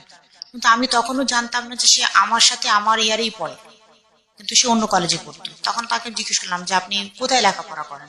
যেহেতু তাকে আমার একটু একটু ভালো লাগছে, আমার যে অন্য কোথাও বিয়ে ঠিক আছে, তখন কিন্তু আমার মাথার মধ্যে জিনিসটা কাজ করে না তাকে দেখার পরে বা তাকে সে প্রপোজ করার পরে। তখন আমি তাকে জিজ্ঞেস করলাম আপনি কোথায় লেখাপড়া করতেছেন। তখন সে আমাকে বললো আমি জগন্নাথে পড়তেছি। কি কোন ইয়ারে আছেন? বললো যে আমি মাস্টার্সে ফাইনাল ইয়ারে। আচ্ছা, আমি বলছি যে জগন্নাথের কার্ড দেখান তাহলে। জগন্নাথের আমি যতটুকু জানি সব প্রত্যেকটা ইউনিভার্সিটির একটা কার্ড থাকে। তখন সে পুরানো একটা কার্ড পকেট থেকে আমাকে বের করে দেখায়। তাকে যা অবিশ্বাস করবো সেটা কোনো ওয়ে ছিল না। তো তাদেরও ঢাকা শহরে বাড়ি আছে, মিরপুর পল্লবীতে 2টা বাড়ি আছে। তার বাবা লয়ার, তারা 2 ভাই 1 বোন, ফ্যামিলি ছোট। তারপরে সে যেহেতু মাস্টার্স কমপ্লিট করতেছে, কোনো অংশে তো কম না, কোনো দিক থেকে কম না। তো এই জিনিসটা আমার মনে একটা সাহস ছিল। কেন? কারণ আমার মার ওই যে ফ্যামিলিতে বিয়ে ঠিক ছিল, আমার মা সেটা পছন্দ ছিল না। আমি আচ্ছা। আমি আমার মাকে বা আমার বোনকে বললে পারে আমি কনভিন্স করতে পারবো, আমি এটুকু জানতাম। তা ওই জন্য আমি তার ডিটেলসটা নেই। 5 মাস তার সাথে ওরকম প্রেমেরও রিলেশন না, কিন্তু তাকে আমার মনে মনে ভালো লাগতো। তো 5 মাস তার সাথে ওই যে আসতো, কলেজে আসতো, আড্ডা দিত, গল্প গুজব করতো, আমরা একসাথে রেস্টুরেন্টে যে চা সিঙ্গারা টিঙ্গারা খেতাম, সমোচা খেতাম, এই পর্যন্ত। কিন্তু ভিতরে ভিতরে সে আমার ডিটেলস আমার ওই ভাইয়াটার কাছ থেকে সম্পূর্ণ নিয়ে নিছে। যে ভাইয়া আপনি তো ওর পিছনে ঘুরতেছেন, এরকম এরকম ঘটনা। ও কিন্তু ইন্টার পরীক্ষা যেদিন হবে সেদিনই কিন্তু তার বিয়ের ডেট। মানে এরকম একটা কথা ফাইনাল হয়ে গেছে অলরেডি বাসায়, যে তাদের ছেলে অলরেডি, আমার পরীক্ষার 3-4 মাস বাকি আছে, পরীক্ষার শেষ পর্যায়ে আসবে, কেনাকাটা তো সবকিছু কমপ্লিট, শুধু ডেট পড়বে, কার্ড টার্ড ছাপাবে, আনুষ্ঠানিকতা শেষ, তারা বউ উঠে নিয়ে চলে যাবে। এটা তার ব্রেনে কাজ করছে। কাজ করার পরে এখন যে শেষের দিকে, কলেজের শেষের দিকে যখন, তখন আমাদের আমরা সব ফ্রেন্ডরা মিলে একটা প্রোগ্রাম করি যে আমরা সাফার স্মৃতিসৌধ যাবো বেড়াতে। আমাদের একটা ফ্রেন্ডের গ্রুপ ছিল 10-12 জনের, তো তার মধ্যে উনিও ছিল, উনি আমাদের সাথে যাবে। তো উনি যেদিন ওই দিন আমাদের কোচিং হবে, কোচিং এর পরে আমরা রওনা করবো, 10টা রওনা করবো, 8টা থেকে কোচিং 10টা পর্যন্ত, তারপরে 10টার সময় আমরা রওনা করবো। তো কলেজে যে দেখি কোচিং হবে না, স্যার নেই, কোচিং হবে না, কিন্তু সে আমার জন্য ওয়েট করতেছে। আচ্ছা এবং তার একটা বুদ্ধি যে যেহেতু যাওয়া হবে না, তাহলে আজকে একটা বড় সুযোগ ওরে নিয়ে আমার কাছে নিয়ে আর, এটা ছিল তার প্ল্যান। পরীক্ষা 3 মাস বাকি, কিন্তু তখন ইন্টারমিডিয়েট ফাইনাল। ইন্টারমিডিয়েট ফাইনাল, তখন 3 মাস বাকি। আর যেদিন আমাদের বেড়াতে যাওয়ার কথা, সেদিন আম্মুকে নিয়ে ডাক্তারের কাছে যাওয়ার কথা। আমার কোচিং আছে আর আমি বেড়াতে যাবো, ওই জন্য মেজ আপুকে বলছে আপনি নিয়ে যান, আমি চলে আসবো তাড়াতাড়ি। এই বলে আমি খুব সকালে বাসা থেকে বেরোই, নাস্তা না খেয়ে। তো সেটা ছিল রোজারিদের 9তম দিন, জি 97 রোজারিদের 9তম দিন। 8 দিনের দিন কলেজ খুলে, 9 দিনের দিন আমরা বেড়াতে যাবো। আচ্ছা তো ও আমাকে কলেজ থেকে নিয়ে যায়, বলেছে যে তোমরা সবাই তো যাবে, আমাদের এলাকা থেকে গাড়ি ঠিক করা হয়েছে, আমরা বেরিবাদ দিয়ে উঠে চলে যাবো, দিক দিয়ে কাছাকাছি হবে। তো সবাই ওখানে ওয়েট করতেছে, শুধু তুমি নাই। তো তোমারে বলছো তোমার এখান থেকে নিয়ে যেতে।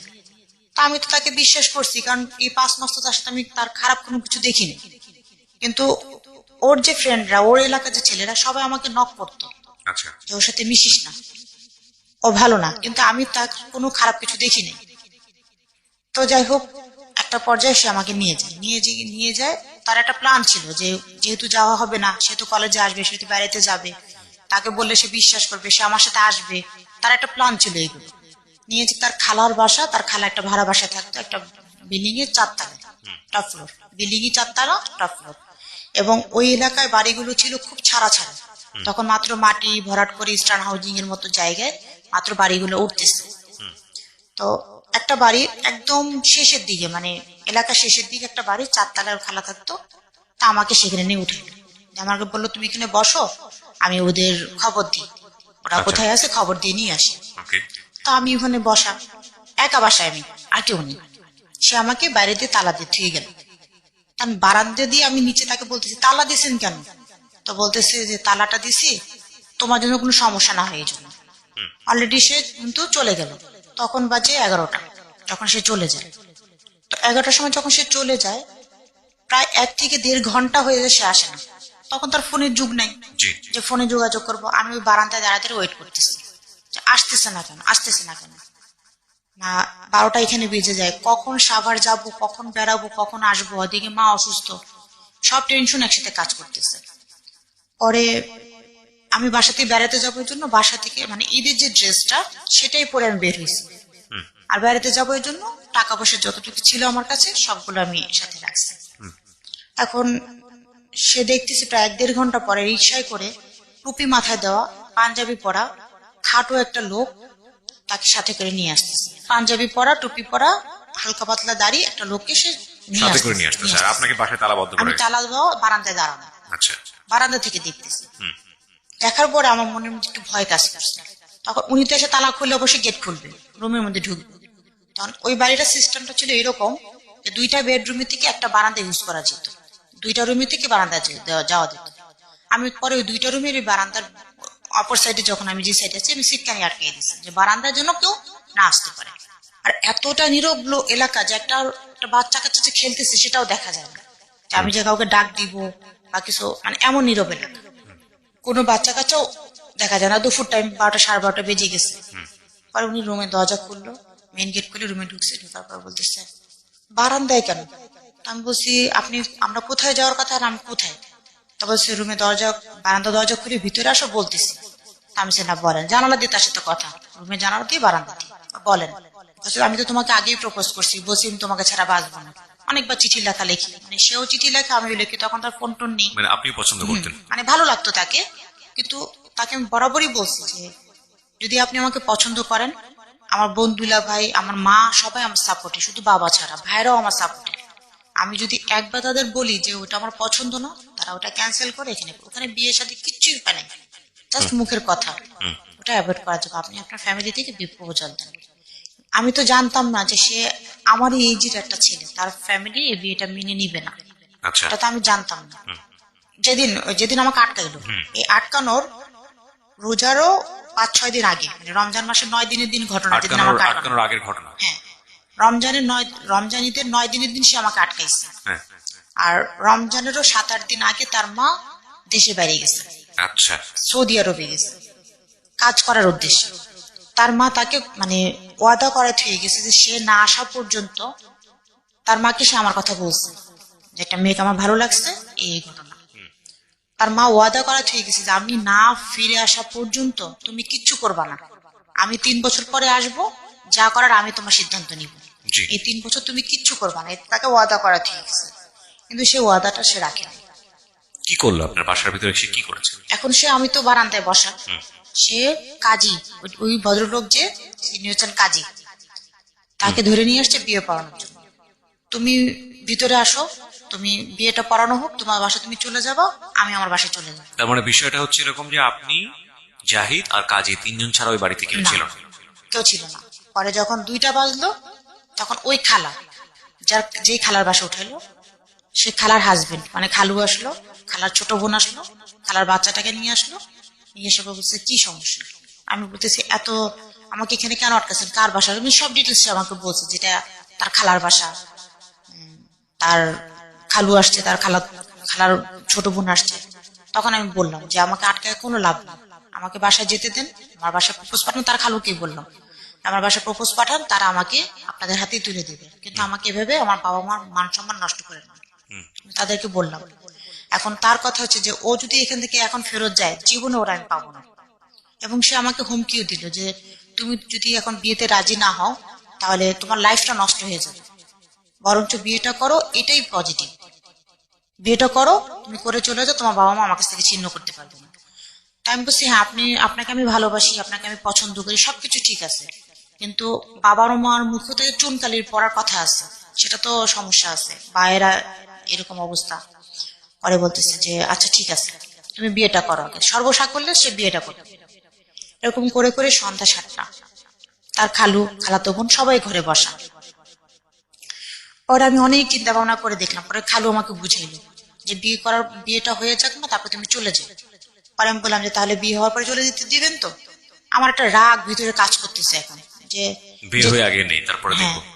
খুব রাগ কাজ করতেছে আমার, যে যেটা একদম সাধারণভাবে বললেই যে কাজটা হয়ে যায়, সেটা তো এত পেঁচানোর কিছু না, যেহেতু আমি আপনাকে পছন্দ করি, আমার ফ্যামিলিতে বললে সেটা প্রাধান্য দিবে, হয়তো বা বাবা রাগারাগি করবে, কিন্তু বাবা দিবে।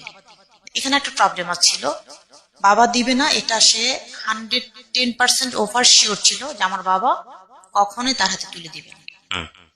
এটা- তারপরে কি করলেন আপনি সন্ধ্যার তারপরে সময়? সন্ধ্যা 7টার পরে, হ্যাঁ। 7:30 নাগাদ বিয়েটা হইলো, আপনি রাজি হলেন? কাবিনটা হইলো। শর্ত আমি তাকে দিলাম যে তাহলে প্রথমত আমি বাসায় যাব, বিয়েটা হওয়ার পর পরে আপনি এখানে আমাকে রাখতে পারবেন না। দেনমোহর কত ছিল? 50,000 টাকা। কত সালের ঘটনা এটা? 97। 97। ওকে, তারপর পরে শর্ত দিলেন যে বাসায় রাখতে পারবেন না। হ্যাঁ, এখানে রাখতে পারবে না এবং আমাকে বাসায় পৌঁছে দিয়ে আসবে। হুম। তো বিয়েটা হওয়ার পরে কাজে চলে গেল। কাজে কিন্তু সেই 12:30 থেকে 7টা পর্যন্ত বসা, আচ্ছা, এবং কাজী তাকে বাঘের মতো ভয় পায়। শুধু কাজী না, ওই এলাকার অধিকাংশ লোকই তাকে ভয় পায়। এটা তো আপনি তখন জানেন না, পরে গিয়ে জেনেছেন? পরে জানলাম। হ্যাঁ, তো তারপরে কি করলেন আপনি? পরে কাজী নেমে চলে গেল। শোনেন, কাজীকে সে টাকা দিবে, বিয়ে পড়ালে তো একটা টাকা দিতে হয় নাকি, সে টাকা তার কাছে নেয়। তখন সে আমাকে বললো যে তোমার কাছে টাকা থাকলে পরে তুমি 700 টাকা দাও। কারণ সে তো জানে যে আজকে আমি বেড়াইতে যাবো, টাকা পয়সা অবশ্যই সাথে আছে। পরে আমি আমার বই থেকে 700 টাকা বের করে দিলাম ব্যাগে থেকে, কাজীকে সে বিদায় করলো। করার পরে আমি বললাম যে আমি বাসায় যাবো।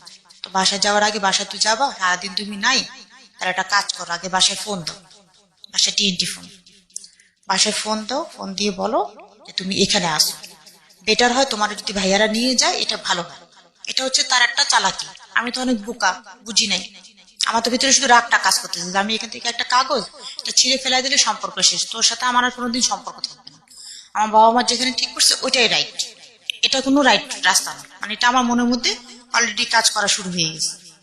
পরে আমি সেটাই চিন্তা করলাম, ওর কথাটা বিশ্বাস করলাম। আর বাসায় ফোন দিলাম, ফোন দেওয়ার পরে ফোন ধরলো মেজো আপু, ঠিকানা দিলাম যে আমি অমুক জায়গায় এভাবে এভাবে আসি। মেজো আপু, মেজো দুলা ভাই, ছোট ভাইয়া, তারপরে আমার এক চাচা, 5-6 জন আসলো আমাকে নেওয়ার জন্য, মানে আমার কাছে। আমি তো তাদের দেখি সারাদিন আমি আটকানো, পানিটাও পর্যন্ত খাই নাই, আমার উপর দিয়ে একটা ভীষণ চাপ দিতেছে। আমি তাদের দেখে আমার মানে বাকরুদ্ধ হয়ে গেছে, আমি কোনো কথা বলতে পারতেছি না। ওই ছেলে কি তখনও সেখানে? হ্যাঁ, ওখানে স্ত্রী নাও সে।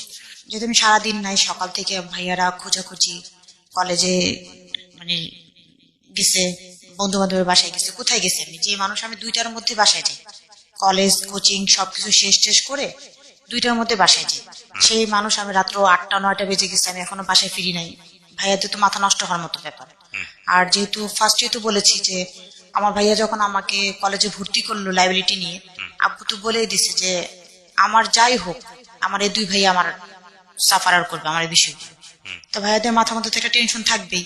জি। আর ঠিক সেই মুহূর্তে বলেছিলাম মনে হয় সেজু ভাইয়া চাকরি জব হয়ে গেছিল, এবং সেটা হয়েছিল হচ্ছে গিয়ে সেনাবাহিনীতে। আচ্ছা। ঠিক আছে। তো ভাইয়া তখন 2 বছরের পর প্রায় চাকরির 2 বছর, তো 2 বছর ওরা প্রতি বছরে 2 মাস করে ছুটি পায় সেনাবাহিনীতে যারা জব করে। তো তখনই ভাইয়া ছুটিতে আসছে। আচ্ছা। তো আমি নাই শুনে ভাইয়ারা তো কলেজে গেছে, ফ্রেন্ডদের জিজ্ঞেস করছে, তো আমাদের মধ্যে আমাদের একটা গ্রুপ ছিল 12-13 জনের। গ্রুপের মধ্যে একটা ফ্রেন্ড ছিল একটু তেরা টাইপের, মানে ও কখনো সোজা কথা বলতে পারতো না। সোজা কথা জিজ্ঞেস কিরে কেমন আছিস, দেখতেই তো পাচ্ছিস ভালো আছে, মানে এই টাইপের অ্যান্সার দিত। তো যখন ভাইয়া ওরা যে জিজ্ঞেস করছে যে আমার কথা, যে আমার বোন কোথায় বা ও কোথায়, তখন জিজ্ঞেস করছে দেখেন কি আপনার বোন কোথায় গেছে। আর তখন তো ভাইয়াদের মন মেজাজ অনেক খারাপ। ভাইয়া 3 ফ্রেন্ড, 2 ভাইয়া 5 জনে মিলে তো আমার ফ্রেন্ডকে ইচ্ছা মতো ক্লাসমেটে রাম ধলাই দিল মাঠের মধ্যে ফেলে। আচ্ছা। আর ক্লাসমেট যে ছিল ওর সাথে তখন ও উত্তর দিল যে এরকম এরকম ঘটনা, তো যেহেতু উঠা বসা করে আর যতটুকু শুনছি ওদের মধ্যে একটা রিলেশন বিল্ড আপ হয়েছে, মেবি ওখানে থাকতে পারে, তো ওদের ঠিকানা দাও। ওদের ঠিকানা দিল, ঠিকানা অনুযায়ী ভাইয়ারা খুঁজে আসছে দিনের বেলা, আমাকে তো যায় পায় না। তো যখন সন্ধ্যার সময় বাবা শুনলো যে আমাদের বিয়ে হয়ে গেছে এবং বাবা ডিফেন্সে জব করতো, 2 ভাই ডিফেন্সে আছে, এগুলা শুনে মানে বাবা অনেক ভয় পেয়েছে। আচ্ছা। ভয় পেয়ে বাসা থেকে পালায় চলে গেছে, আচ্ছা। মানে বাসায় নেই সে। উনি ছিলেন লয়ার। বুঝতে পেরেছি আর কি, ঘটনা অন্যদিকে মন নেবে। হ্যাঁ। তখন উনি চলে গেছে। তারপরে কিন্তু যখন আমাকে নিতে আসলো ওই রাতেই আমার দুলাভাই, তখন আমি আমার দুলাভাইরে বললাম যে দুলাভাই জিজ্ঞেস করতাম কি করবা, তাই আমি বলছি বলেন এখন আমি তো চলে যাবো। তখন দুলাভাই আমাকে বললো আলাদা ডেকে নিয়ে যে যা হয়েছে দেখলো যে মানে আমার যার সাথে বিয়ে হয়ে গেলো, মানে তো বিয়ে হয়ে গেল 7টার সময়, আর বোন দুলাভাই আসলো রাতে তখন 9:30 প্লাস 10টা। এটা তো একেবারেই চিনতো না। চিনতো কি? না, একেবারেই চিনতো না। চিনতো। ওই যে মেজ আপু, সে যে ফার্স্ট দিন পিঠা খাওয়াইছে, বলছে যে তুমি এরকম একটা কাজ করবা, তুমি যদি আগে আমাকে বলতা আমি এগুলো সব স্বাভাবিকভাবে করতাম। তখন সে বললো যে আপু আসলে আমি ভয় পাইছিলাম যদি আমি ওকে হারাই ফেলি, কনভিন্স যেভাবে করতে হয় এভাবে ইচ্ছা মতো দুলাভাইকে আর আপুকে কনভিন্স করলো। তার আপু দুলাভাই একদম মানে দুলাভাইয়ের মনটা তো একদম মাটির মতো নরম, মানে দুলাভাই তো কনভিন্স পুরোপুরি হয়ে গেছে। এখন দুলাভাই আমাকে অন্য রুমে নিয়ে যে বুঝাইতেছে যে দেখো তুমি সারাদিন বাসায় নেই, এলাকার মধ্যে একটা রা পড়ে গেছে, এখন তুমি যদি এভাবে ফেরত যাও, একা ফেরত যাও, আর তোমার বাবা হচ্ছে লয়ার, তোমার যদি ডিভোর্স করায় দেয় তাহলে কিন্তু তোমার মান সম্মান থাকবে না। তোমার ওই বাড়িতে যতই আমরা বিয়ে দিই না কেন তখন কিন্তু তোমার এই সম্মানটা তুমি ফেরত পাবা না। মানে দুলাভাই আমাকে আরো বুঝাইলো, যেখান থেকে আমাকে নিয়ে যাবে সেখান থেকে আমার দুলাভাই আমাকে বুঝাইলো, আপুও বুঝাইলো। কিন্তু ভাইয়া আর চাচারা যে আসছে তারা ডিটারমেন্ট আমাকে নিয়ে যাবে, আমিও ডিটারমেন্ট, আমিও তাদের সাথে চলে যাবো। পরে একটা পর্যায়ে যে মানে মুরব্বীদেরও বুঝাইলো, মুরব্বীরাও বললো যে ঠিক আছে থাক, তাহলে আমরা এটা আনুষ্ঠানিকার মধ্যে নিয়ে যাবো। তো এর মধ্যে পরিচয় হলো যে মানে বাবা মানে আমার শ্বশুর, উনিও জাকের পার্টি করতো, আমার শ্বশুরও করতো, বাবাও করে। ওই রেফারেন্স ধরে কথা বললো, আমার এক চাচা যায় ওর বাবা লোক পাঠাইছে তার সাথে কথা বলার পরে বললো যে ঠিক আছে যেহেতু ওদের ফ্যামিলিও ভালো, দুলাভাই বললো যে ফ্যামিলি কালচার ভালো, শিক্ষিত ফ্যামিলি, সবকিছু ঠিকঠাক মতো আছে, তাহলে না থাকে থাকুক এখানে, সমস্যা নেই। তখন বোন দুলাভাই চাচারা সব বুঝে টুঝে আমাকে থুয়ে গেল, বললো যে আমরা নেক্সট এসে মেয়ে নিয়ে যাবো জামাই সহকারে, এই প্রিপারেশন তার বাবারা নিতে বলেন। মানে কি আপনাকে শ্বশুর বাড়িতে দিয়ে আসলো? হ্যাঁ, থুয়ে গেল আমাকে এখানে, আমি যেখানে ছিলাম সেখানেই থাকলাম, ওর খালার বাসায়। তখন আপনার ইন্টার পরীক্ষা হয়নি? না, 3 মাস বাকি পরীক্ষার। পরীক্ষার এখনো 3 মাস বাকি। তো এবং এই ছেলেটা সম্পর্কে অনেক কিছুই যেটা জানতেন সেটা সত্যি মানে মিথ্যা জানতেন, সেটা তখনও জানেন না, তখনও জানি না। আচ্ছা। এখন এগুলো আসবে আস্তে আস্তে আসতেছে। এখন যখন আমাকে রেখে চলে গেল, তখন আমি এই বাসায় আমি বললাম যে যেহেতু বিয়ে করেই ফেলছো, এখানে রাখবা, আমি এখানে থাকবো না, আমি একটা মুহূর্তে এখানে থাকবো না, তোমাদের বাসায় নেওয়ার ব্যবস্থা করো। ইভেন দো ফার্স্ট ওই দিন থেকে ওই যে রাগ বললাম, যেটা রাগ কাজ করতেছিল, তার উপর আমার একটা রাগ কাজ করতেছে, মানে কোনোভাবেই তাকে আমি স্বাভাবিকভাবে নিতে পারতেছি না। জোর কেন খাটান? যেটা স্বাভাবিকভাবে হইতো সেটা ট্র্যাপে, কেন? হ্যাঁ ট্র্যাপে কেন ফেললো? রাইট। সেটা স্বাভাবিক ভাবে না হইলে পারে আমার বাবার মান সম্মান থাকতো, আমার আমি বড় মুখ করে থাকতাম, তুমি ছেলে হিসেবে ভালো, তোমার কোনখানে কম আমার কোনখানে কম, আমার প্রশ্ন ছিল এইটা। কিন্তু সে তো জানে তার দুর্বলতা, সে ইন্টারে পড়াটা ছিল, তার বয়স। রাইট, সে তার উইকনেস গুলো জানতো কিন্তু হ্যাঁ, আপনি জানতেন না। আমি জানতাম না। সে তখন আমাকে এগুলো বলে নাই। পরে এভাবে করে আমি এই বাসা থাকলাম 3 দিন। 3 দিন পর্যন্ত সে আমাকে নিল না। কোন 3 দিন? যে 3 দিন আমার শ্বশুর পালাইছিল।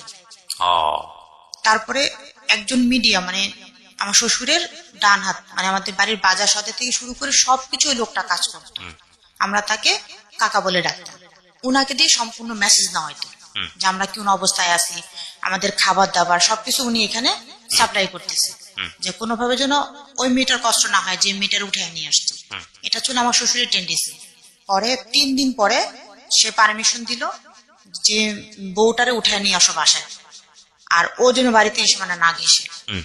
তা আমাকে বেসিক্যালি 3 দিনের দিন, মানে চতুর্থ দিন বেলা 11টা-12টার দিকে আমার ওই চাচা, যে আমাদের বাড়িতে কাজ টাজ করতো, উনি আইসে আমাকে নিয়ে গেলেন এবং তো আমার সাথে গেল।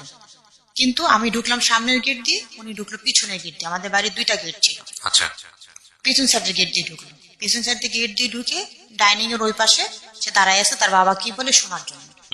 তখন আমাকে দেখে আমার শ্বশুর বললো, মানে সবকিছু জিজ্ঞেস করলো, আমরা ভাই বোন কয়জন, বাবা কি করে, মানে এভরিথিং খোঁজখবর নিল আমার ফ্যামিলি সম্বন্ধে। জানার পর আমার শ্বশুর বললো যে তুমি কি দেখে আসলা, তোমার কি বলছে? আমি বলছি যে এই আমাকে বলছে। ও যে ইন্টারে পরে তুমি জানো? আমি এই ফার্স্ট সত্য উদ্ঘাটন হয় যে সে ইন্টারে পরে আমার সাথে। তখন আমি কান্না করতেছি আর বলতেছি যে ও আমাকে জগন্নাথের কার্ড দেখাইছে, বলছে এগুলো সব মিথ্যা বানোয়ার, ওর দেহটা লম্বা হয়ে গেছে তো এজন্য ও সব জায়গায় নিজেকে বড় জাহির করে। এবং এটা আপনার শ্বশুর আপনাকে বললো? হ্যাঁ। আচ্ছা, তারপর?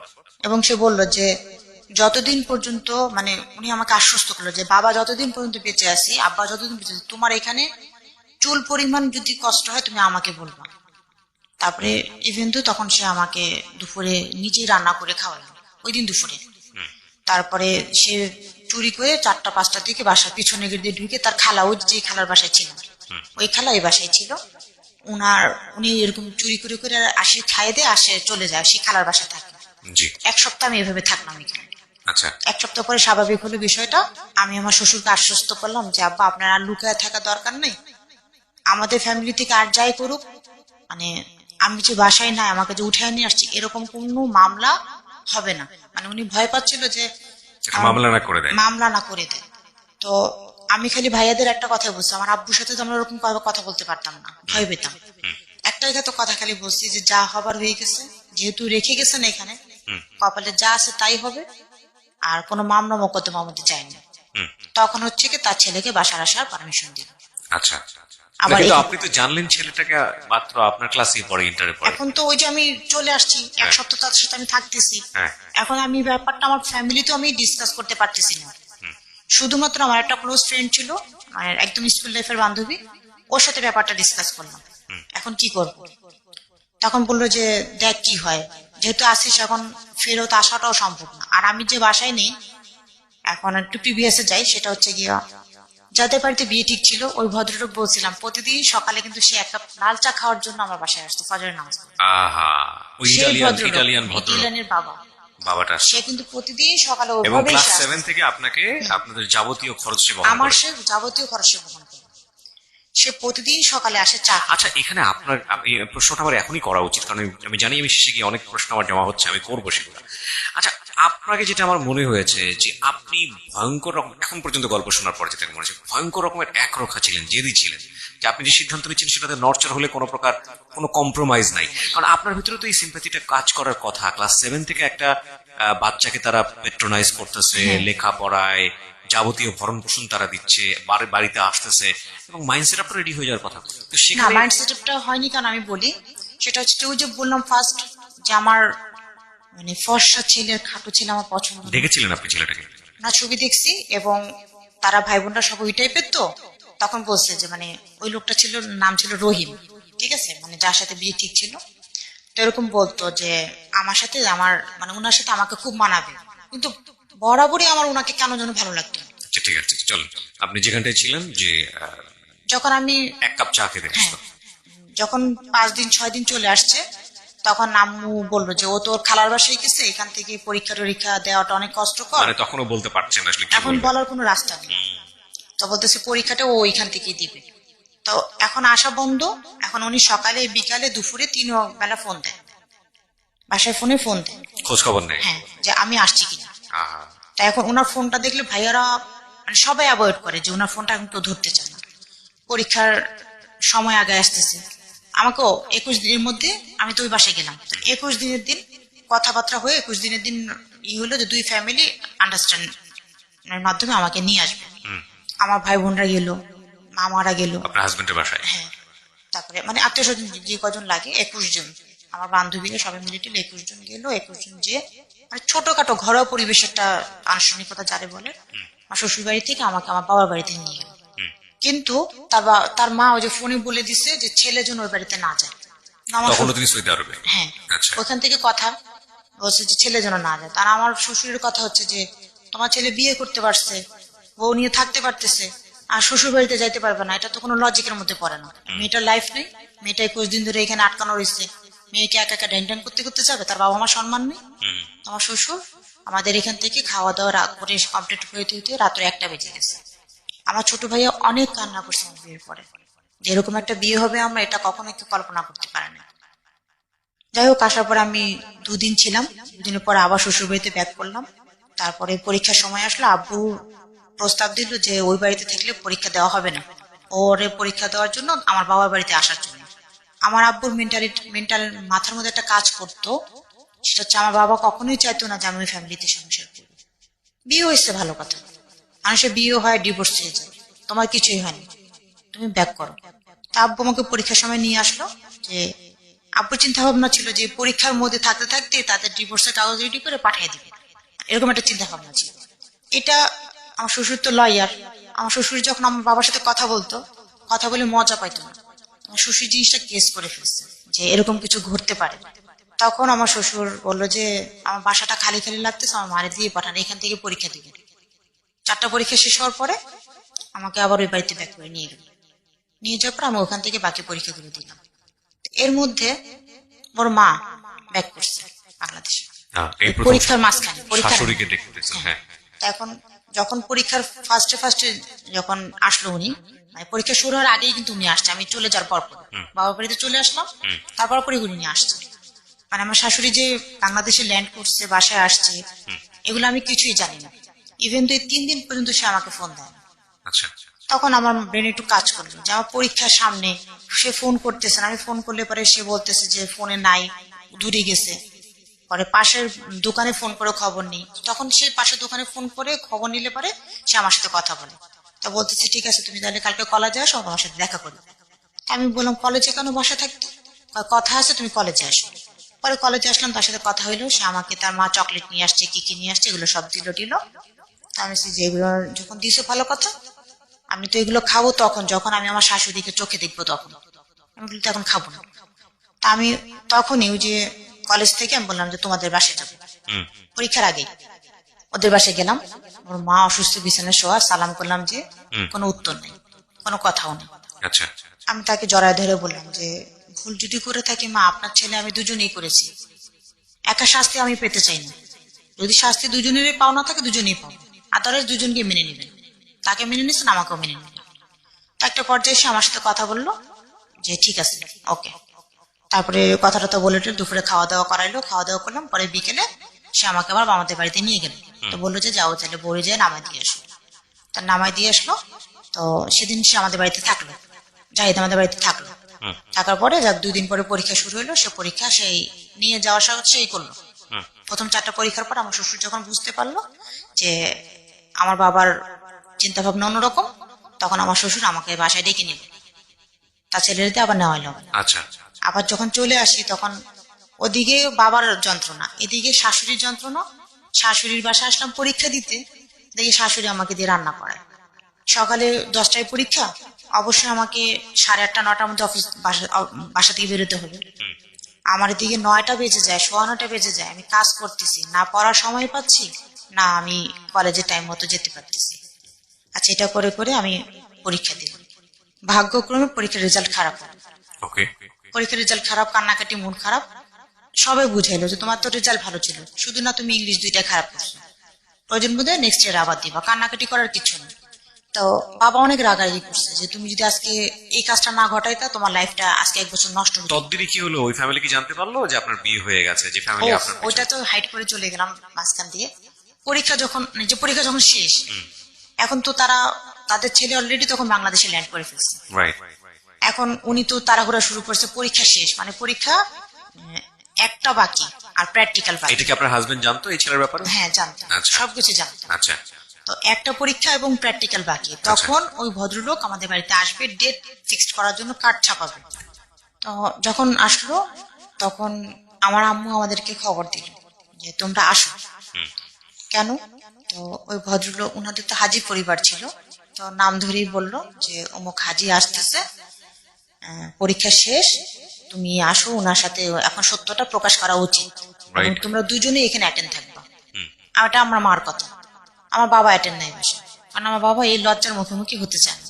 পরে আসলাম, আমরা পৌঁছানোর আগেই উনি ভদ্রলোক আগে হাজির, মাগরিবের পর। আমরা একটু দেরি করে আসছি। আসার পরে আমি ওনার ছেলেকে সাথে করে নিয়ে আসছে না, আচ্ছা। উনি আসছে ডেট ফিক্সড করবে, কবে আসবে তারা কথা বলতে, ওই বিষয়টা জানার জন্য। যখন এখানে আসছে তখন, আর ওই দিন সে আমাকে দেখবে যে আজকে আমি বাসায় আসবো, আজকে সে আমাকে দেখবে এবং 1 কাপ লাল চা খাবে। তা আমি বাসায় আসলাম, আসার পরে চা বানাইলাম। তো চাটা বানায় আমি নিয়ে আসছি, তো উনি চা হাতে নিয়ে আমাকে অনেকক্ষণ দেখতেছে। তুমি মা এখানে বসো, আমি সামনে বসা, আমার রুমটার মধ্যে বসা। আপনার জামাই কোথায়? তখন সে ড্রয়িং রুম, ওকে। আমাদের বাড়ির ড্রয়িং রুম, ওর দিকে আসতে দিলাম। পরে আমি সামনে গেলাম, সামনে যাওয়ার পরে চা দিলাম ওনার কাছে, তখন চা ওনার হাতে। তো আসলে ওই সিচুয়েশনটা আমার চোখে এখনো ভাসে, এখন আমি কিছুই বলতে পারতেছি না, মানে আমার কোনো ভাষা নেই এখন। তা আম্মু বলতেছে ভাই একটা কথা বলা ছিল। উনি চা হাতে, চা চুমুক দিবে, তখন বলতেছে যে হ্যাঁ বলেন। তখন আমি তো কথা বলার জন্য আসছি, একটা না, আমরা আজকে 1000 কথা বলবো। তো এরকম কথা বলতেছে না ভাই একটা কথা ছিল, একটা তো সমস্যা হয়ে গেছে। কি সমস্যা হয়েছে? তখন উনি এরকম 4 কাপ মুখের সামনে নিয়েছে আর বলতেছে মেয়ে তো খালার বাসা থেকে পরীক্ষা দিল জানেন তো, ওইখানে তো একটা দুর্ঘটনা ঘটে গেছে। মেয়ে তো এরকম এক ছেলের পক্ষ দেখে মেয়ের সাথে সাথে আত করে ফেলছে। উনি আর চাটা চুমুক দিতে পারে না, সে চাটা উনি রেখে দিছে। রেখে দিয়ে উনি প্রায় 1 থেকে 1.5 মিনিট একদম চোখ দিয়ে আমার মুখে দিয়ে তাকায় আছে। তারপরে বলতেছে, উনি খুব হাসতো, অনেক উচ্চ স্বরে হাসতো। তো উনি হাসতে পারতেছেন, আমি ওনার চোখ মুখে দিয়ে তাকায় দেখতেছি যে উনি হাসতে পারতেছে না। তারপর উনি হাসির অভিনয় করে বলতেছে ভালো ভালো। শুধু এই ভালো কথা সে 4 থেকে 5 বার উচ্চারণ করে 5-7 মিনিট বসে থেকে পরে বলতেছে জামাই আসে নাই? বলছে আসছে। তখন আম্মু বললো যে ডাক দাও। ছোট বোন ডাইকে নিয়ে আসলো, দেখলো, বসতে বললো, কথাবার্তা বললো, মানে ফর্মালিটি যতটুকু, এখন ভিতর থেকে না আসতেছে না, এখন মুখ দিয়ে যতটুকু বলতে হয় ততটুকু সে খোঁজ খবর নিল, নিয়ে বললো আচ্ছা ঠিক আছে বাসায় যাবে বাড়িতে, জামাইরে নিয়ে বাসায় যাবে বাড়িতে। আর কোনো কথা শেষ বললো না, বলে সে কারো কাছ থেকে বিদায় নেয়নি। এমনি প্রতিদিন যাওয়ার সময় সবাই সে বলে যেত, সবাই, আমাদের যে বুয়া, সে বুয়ারও সে বলে যেত আমি যাচ্ছি, এবং ঢোকার সময় বের হওয়ার সময় 2টার সময়। অথচ সে আজকে যে চলে গেল, সে মানে কাউকে বিদায় নিয়ে গেল না, সে চলে গেল। তারপরে এর মধ্যে শুধু কথা আব্বুকে ডাইকে নিয়ে বললো যে, ডাইকে বলছে যে আমি ঘটনাটা বুঝতে পারছি, যখন থেকে মেয়ে বাসায় নাই ঘটনাটা তখনই ঘটছে। আপনারা আমাকে বলেন, আপনারা চাইছেন যে পরীক্ষাটা মানে ইন্টার পরীক্ষাটা হলে শেষ হোক, মানে এই সময়টুকুর অপেক্ষা আমরা ছিলাম। তার এক সপ্তাহ পরেই শুনছি তার ছেলেকে বিয়ে করাইছে, মানে যে যে ডেটটা আমাদের জন্য ফিক্সড করা হয়েছিল সেই ডেটেই বিয়ে করাইছে ছেলে। তো যাই হোক, মানে ওই সম্পর্কটা ওখানেই শেষ। মানে বাবার সাথে যে বন্ধুত্বের সম্পর্কটা ছিল ওটাও মলিন হয়ে গেল। মানে তারপরে তাদের সাথে যে ওরকম যোগাযোগ, ওরকম খোঁজ খবর তা না। কিন্তু উনার বড় বোন, মানে জি। ওই ওই ভদ্রলোকের বড় বোন আমাকে ফোন দিছিল আমাদের বাসা টিনটির নাম্বার নিয়ে, শ্বশুর বাড়ির টিনটির নাম্বার নিয়ে। ওই টিনটি নাম্বারে ওনার বোন মাঝে মাঝে খোঁজ খবর নিত, কেমন আছি, ভালো আছি কিনা, জাস্ট খোঁজ খবর নিত। জি। প্রায় এরকম চললো 2-3 বছর। 2-3 বছর পরে ওইটা একদম মলিন, ওটার কোনো আর এখন যোগাযোগ নেই। তা এর মধ্যে আমরা তো সংসার করতেছি, ইন্টার পরীক্ষা দিলাম, রেজাল্ট খারাপ হলো, 98 পরীক্ষা দিলাম, তাও অনেক কষ্ট করে তখন পাশ করলাম 98। সেকেন্ড টাইম পাস করলেন। সেকেন্ড টাইম পাশ করলাম, কিন্তু শাশুড়ি লেখাপড়া করতে দিবে না।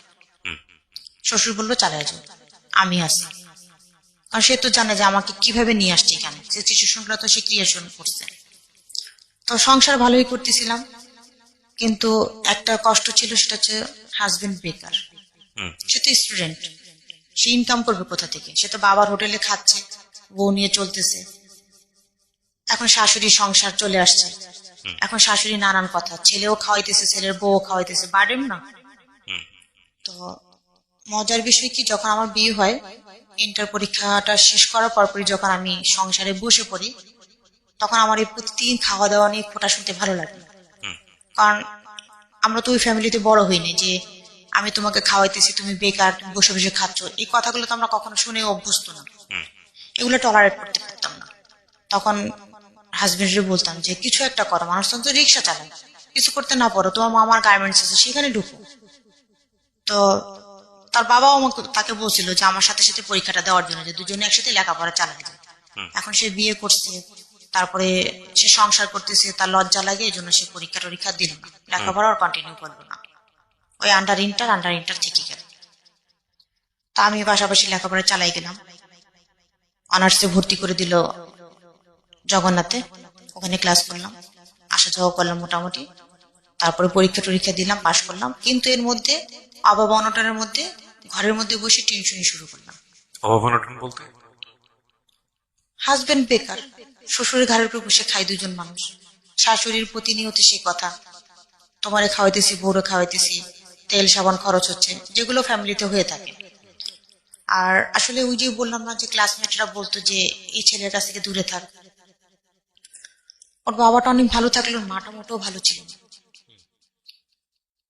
ফ্যামিলির কালচার ছিল না, কোনো শিক্ষা ছিল না, মানবতা ছিল না, সিম্পিতিবোধ ছিল না, কিছুই ছিল না তাদের। মানে মানুষকে অপমান করতে মানে বিন্দু মাত্র দ্বিধাবোধ তারা করতো না। আমার একটাই ননদ ছিল, সেও না। শুধুমাত্র দেখছি যে মানবতা যদি থেকে থাকে, জাহিদের ছিল আর তার বাবার ছিল, যতটুকুই ছিল। এবং মানুষ বলতে তাদের ফ্যামিলিতে তাদের দুজনকে আমি দেখতাম। আদার্স যে আমার ননদ ছিল, ভাসুর ছিল, যা ছিল, এদের মধ্যে কোনো সিম্পিতি বোধ বলতে কোনো কাজ করতো না। ওকে, তো আপনি টিউশনি করা শুরু করলেন, তারপর? হ্যাঁ, টিউশন করা শুরু করলাম। ওই করে সংসারের আস্তে আস্তে করে এখন প্রথমে 2টা বাচ্চা, তারপরে 3টা বাচ্চা, তারপরে 5টা বাচ্চা, এরকম করে করে বাসায় বসে 6টা বাচ্চা পড়ানো শুরু করলাম। আচ্ছা, ওই সময় আপনি পড়াশোনা কি বন্ধ করে দিয়েছেন? না, পড়াশোনা রান। জগন্নাথে পড়ছেন? টিউশনি করতেছি বিয়ে 6 মাসের মাথা থেকে। ইন্টার পরীক্ষা শেষ হলো তার 1-2 মাস পরে থেকে প্রতিবেশী মানে বাচ্চাগুলো আসতো, আমার সাথে হাসতো, খেলতো, খাইতো, মানে ওরা আমার কথা শুনতো। তখন তাদের মায়েরা ভাবলো যে হাতে খড়ি দেওয়া দরকার, ওর কাছে যখন যায় তখন এই বাচ্চাগুলোরও পড়ানো শুরু করলো। আবার পড়ানো শুরু ওইভাবে না, মানে বললো তুমি ওদের লেখাপড়া শিখাও, বই খাতা পেন্সিল দিয়ে যেত, লেখাপড়া শিখাইতাম, দেখতো যে ভালোই শিখছে ওরা। তো এই হঠাৎ করে তারা আমার হাতে একদিন বললো যে 2 মাস পড়াইছো, তো তুমি তো ঘরে বসে টিউশনি করতে পারো, তাহলে এই বাচ্চাগুলো তোমার কাছেই পড়ুক, তখন সামনে বছর স্কুলে দিব, তুমি ওদের লেখাপড়া শিখাও, আর এটা রাখো। মানে আমাকে সে 2000 টাকা দিয়ে গেল 2 বাচ্চার জন্য। আচ্ছা। তো আমারও ভালো লাগলো যে 2 মাস হয়ে গেছে, তারা হিসাব করবো যে 500 500 500 500 1000, মানে 2 মাসে 2000 টাকা তারা আমাকে দিয়ে গেল। আমার এই শুরু হলো ইনকাম সোর্স শ্বশুর বাড়িতে বসে। জি। তারপরে আরো 2টা বাচ্চা, আরো একটা বাচ্চা, করে 6টা বাচ্চা আমি পড়াতে শুরু করলাম সংসারের কাজের পাশাপাশি। তারপরে যখন আরো সময় পাই আমি আবার হ্যান্ডিক্রাফটসের কাজ জানি খুব ভালো, তো সেগুলো সেলাই টেলাই শুরু করলাম ঘরে বসে। তখন আমি বললাম ওনাকে যে তাহলে বাড়িতে আমরা কিছু টাকা দিই প্রতি মাসে, আমি তোমাদের বাসায় কাজ করি খাই, আর তোমার খাওয়া বাবদ আমি প্রতি মাসে 1000 টাকা দিব মার হাতে। এই টাকাটা শাশুড়ির হাতে দেওয়া শুরু করলাম। ওকে। এভাবে সংসার চললো, প্রেম ভালোবাসা কোনো কিছুর অভাব ছিল না। এভাবে দীর্ঘ 3 বছর পার হলো, বাবু কনসেপ্ট করলো। আচ্ছা, কনসেপ্ট করার পরে মানে you are happy Happy. With your husband. ও যতটুকু ভুল করে ফেলেছে ততটুকু মন থেকে মাফ করে দিতে পেরেছেন ওই ওই সময়টা, পর্যন্ত শেষ। বিকজ সে অনেক কেয়ার করতো আপনার, হ্যাঁ, রাইট? অনেক care লাভ করতো, করতো। love হ্যাঁ, করতো। আচ্ছা। কিন্তু তার মা এটা কখনোই স্বাভাবিকভাবে নিতে পারতেছিল না। আপনার বাবাও পারেনি ওই সময়টাতে? বাবা তো ডিটারমাইন্ড মেয়েরে নিয়ে আসো, বাচ্চা নিতে না করো, মানে 2-3 বছর পরেও একই অবস্থা? একই কথা। এবং বাচ্চা কনসেপ্ট কোর্স, ফার্স্ট বেবি যখন কনসেপ্ট করলো তখন শ্বশুর বাড়ি থেকে অ্যাবর্শন করে, তোমাদের বয়স কম, বাচ্চা কাচ্চা নেওয়া দরকার নেই। আপনার বয়স তখন কম না, অলরেডি 21 বছর বয়স। 3 বছরে 18তে যদি আপনার ইন্টার হয়ে থাকে, অ্যাজ ন্যাচারালি যেটা হয়ে থাকে, না তার আগে বিয়ে করেছেন? 97-এ বিয়ে করলাম। আপনার 20 থেকে 97 21 বছর বয়স, আপনি চাইলে বেবি ক্যারি করতে পারেন সেই সময়টাতে। হ্যাঁ। কিন্তু তার ছেলে ওই যে সেম এজের, এটা ভেবে মানুষ হাসবে, ও আচ্ছা আচ্ছা, ওকে। হ্যাঁ। ওইখান থেকে মানে শাশুড়ি কনসেপ্ট বললো যখন, তখন অ্যাবর্শন করাই। হুম। তাই যাই হোক, এটা চলে গেল। নেক্সট যখন বেবি কনসেপ্ট করলো, আমার মাথার মধ্যে কাজ করলো না যে আমার বাবাও চায় না, ওর মাও প্রথমবার অ্যাবর্শন করাইছে, হুম। এটার কথা জানলে তো এটাও করবে। হুম। তো আমি আর উনাকে বললাম একটা জিনিস কি, ওরা আমি যা বলতাম সেটাও শুনতো। হুম। মানে আমি বলতাম যে তুমি বুঝে দেখো এটা কি ভালো না মন্দ, যদি ভালো না হয় তাহলে তুমি এটা অ্যাকসেপ্ট করো না। হুম। তখন সে আমি বললাম যে শোনো, একটা পর্যায়ে পরে শারীরিক যখন পরিবর্তন হবে তখন সবাই দেখবে, সবাই জানবে, তখন বলবো, কিন্তু আপাতত 5 মাস পর্যন্ত কাউকে জানানোর প্রয়োজন নেই। আচ্ছা। আমরা দুজনই ডিটারমাইন্ড, দুজনই কাউকে বললাম না, এই ফ্যামিলি ওই ফ্যামিলি কোনো ফ্যামিলিতে না। কিন্তু 5 মাসের সময় যখন রমজান মাস চলে, প্রতি রমজান আমরা 4 বোন একসাথে করি মার বাড়িতে। আমার মেজ আপু আমাকে দেখে কিছুটা আঁচ করতে পারে, বলে যে তোমার কি কোনো সমস্যা? আমি বলছি না। বলছে মোটা হইতেছো। আমি বলছি খাওয়া দাওয়া ভালো হচ্ছে এই জন্য, বলে অ্যাভয়েড করে চলে আসছে।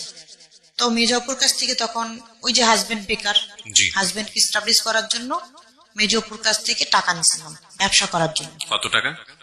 30,000 টাকা। ওই সময়টাতে কিসের ব্যবসা? ও তখন ফলের বিজনেস করবে ফার্স্ট। আচ্ছা। লেখাপড়ার পাশাপাশি নাকি লেখাপড়া বন্ধ করতে? ও তো লেখাপড়া বন্ধ, ইন্টারমিডিয়েট পরে লেখাপড়া বন্ধ? বন্ধ আর করলো না। পরে সে ব্যবসা করবে, আমাকে টাকা দাও, আমি যদি 1,50,000 টাকা হয় তাহলে আমি ইনভেস্ট করতে পারি। আচ্ছা। কিভাবে করবো, এত টাকা কোথায় পাবো? 1.5 লাখ টাকা মানে ওই সময় অনেক টাকা। আর আমি বলছি এত টাকা তো দেওয়া যাবে না, দেখি কতটুকু ব্যবস্থা করা যায়। আমি জপুর কাছ থেকে 30,000 নিলাম, আর আব্বুর কাছ থেকে 50,000 নিলাম, এই 80,000 টাকা দিলাম তাকে বিজনেস করার জন্য। সে এখান থেকে ওখান থেকে ঢাকা বাড়ি থেকে কোথায় কোথায় থেকে কলা কালেকশন করে নিয়ে এসে সে বিজনেস করা শুরু করলো।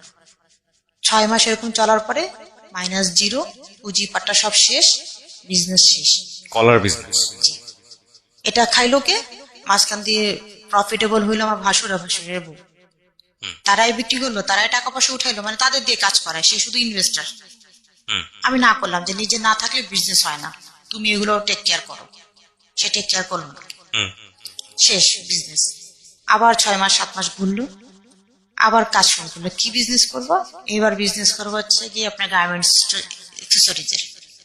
আমি তো এখানে তো অনেক টাকা দরকার, তুমি টাকা নিয়ে দাও, মানে আমি তোমার টাকা ফেরত দিতে দেবো। কিন্তু সে লস খাইলেও সে ওই যে মার্শাল আর্ট শিখাইতো, ওখান থেকে সে কিছু টাকা পেত। আর একটু রাজনীতির সাথে জড়িত ছিল তো, এই নেতা টেতাদের সাথে চলাফেরা করতো, মাঝে মাঝে টুকটাক টাকা পয়সা পেত। তো এইগুলো গুছায় গুছায় আমি টেনশনই করতাম, এগুলো গুছায় গুছায় আব্বুর টাকা ব্যাক করলাম। আচ্ছা। ব্যাক করার পরে 6 মাস পরে আবার তার বিজনেস দরকার, আবার তাকে টাকা এনে দিলাম।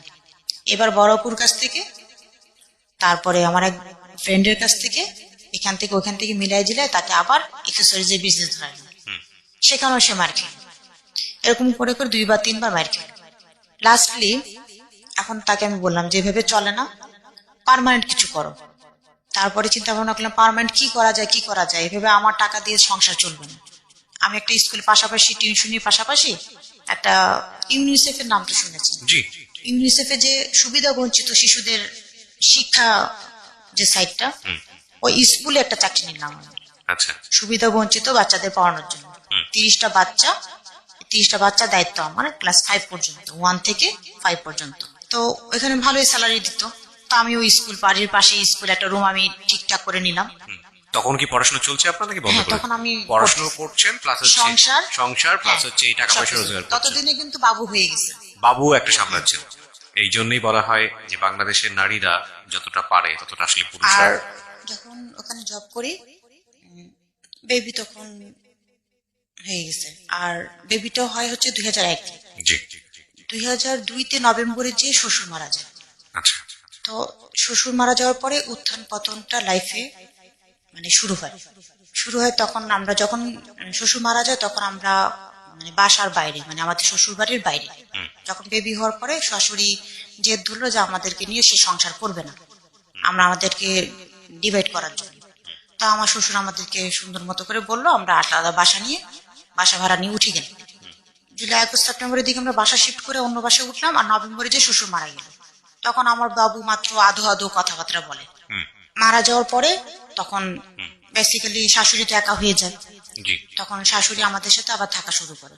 আমরা তো একটা রুমের বাসা নিয়ে থাকি, বাচ্চা, আমি, হাজবেন্ড, এবং সাবলেটে থাকি। আচ্ছা। ঠিক আছে। তখন একটা রুমের মধ্যে শাশুড়ি নিয়ে থাকাটা তো সো ডিফিকাল্ট।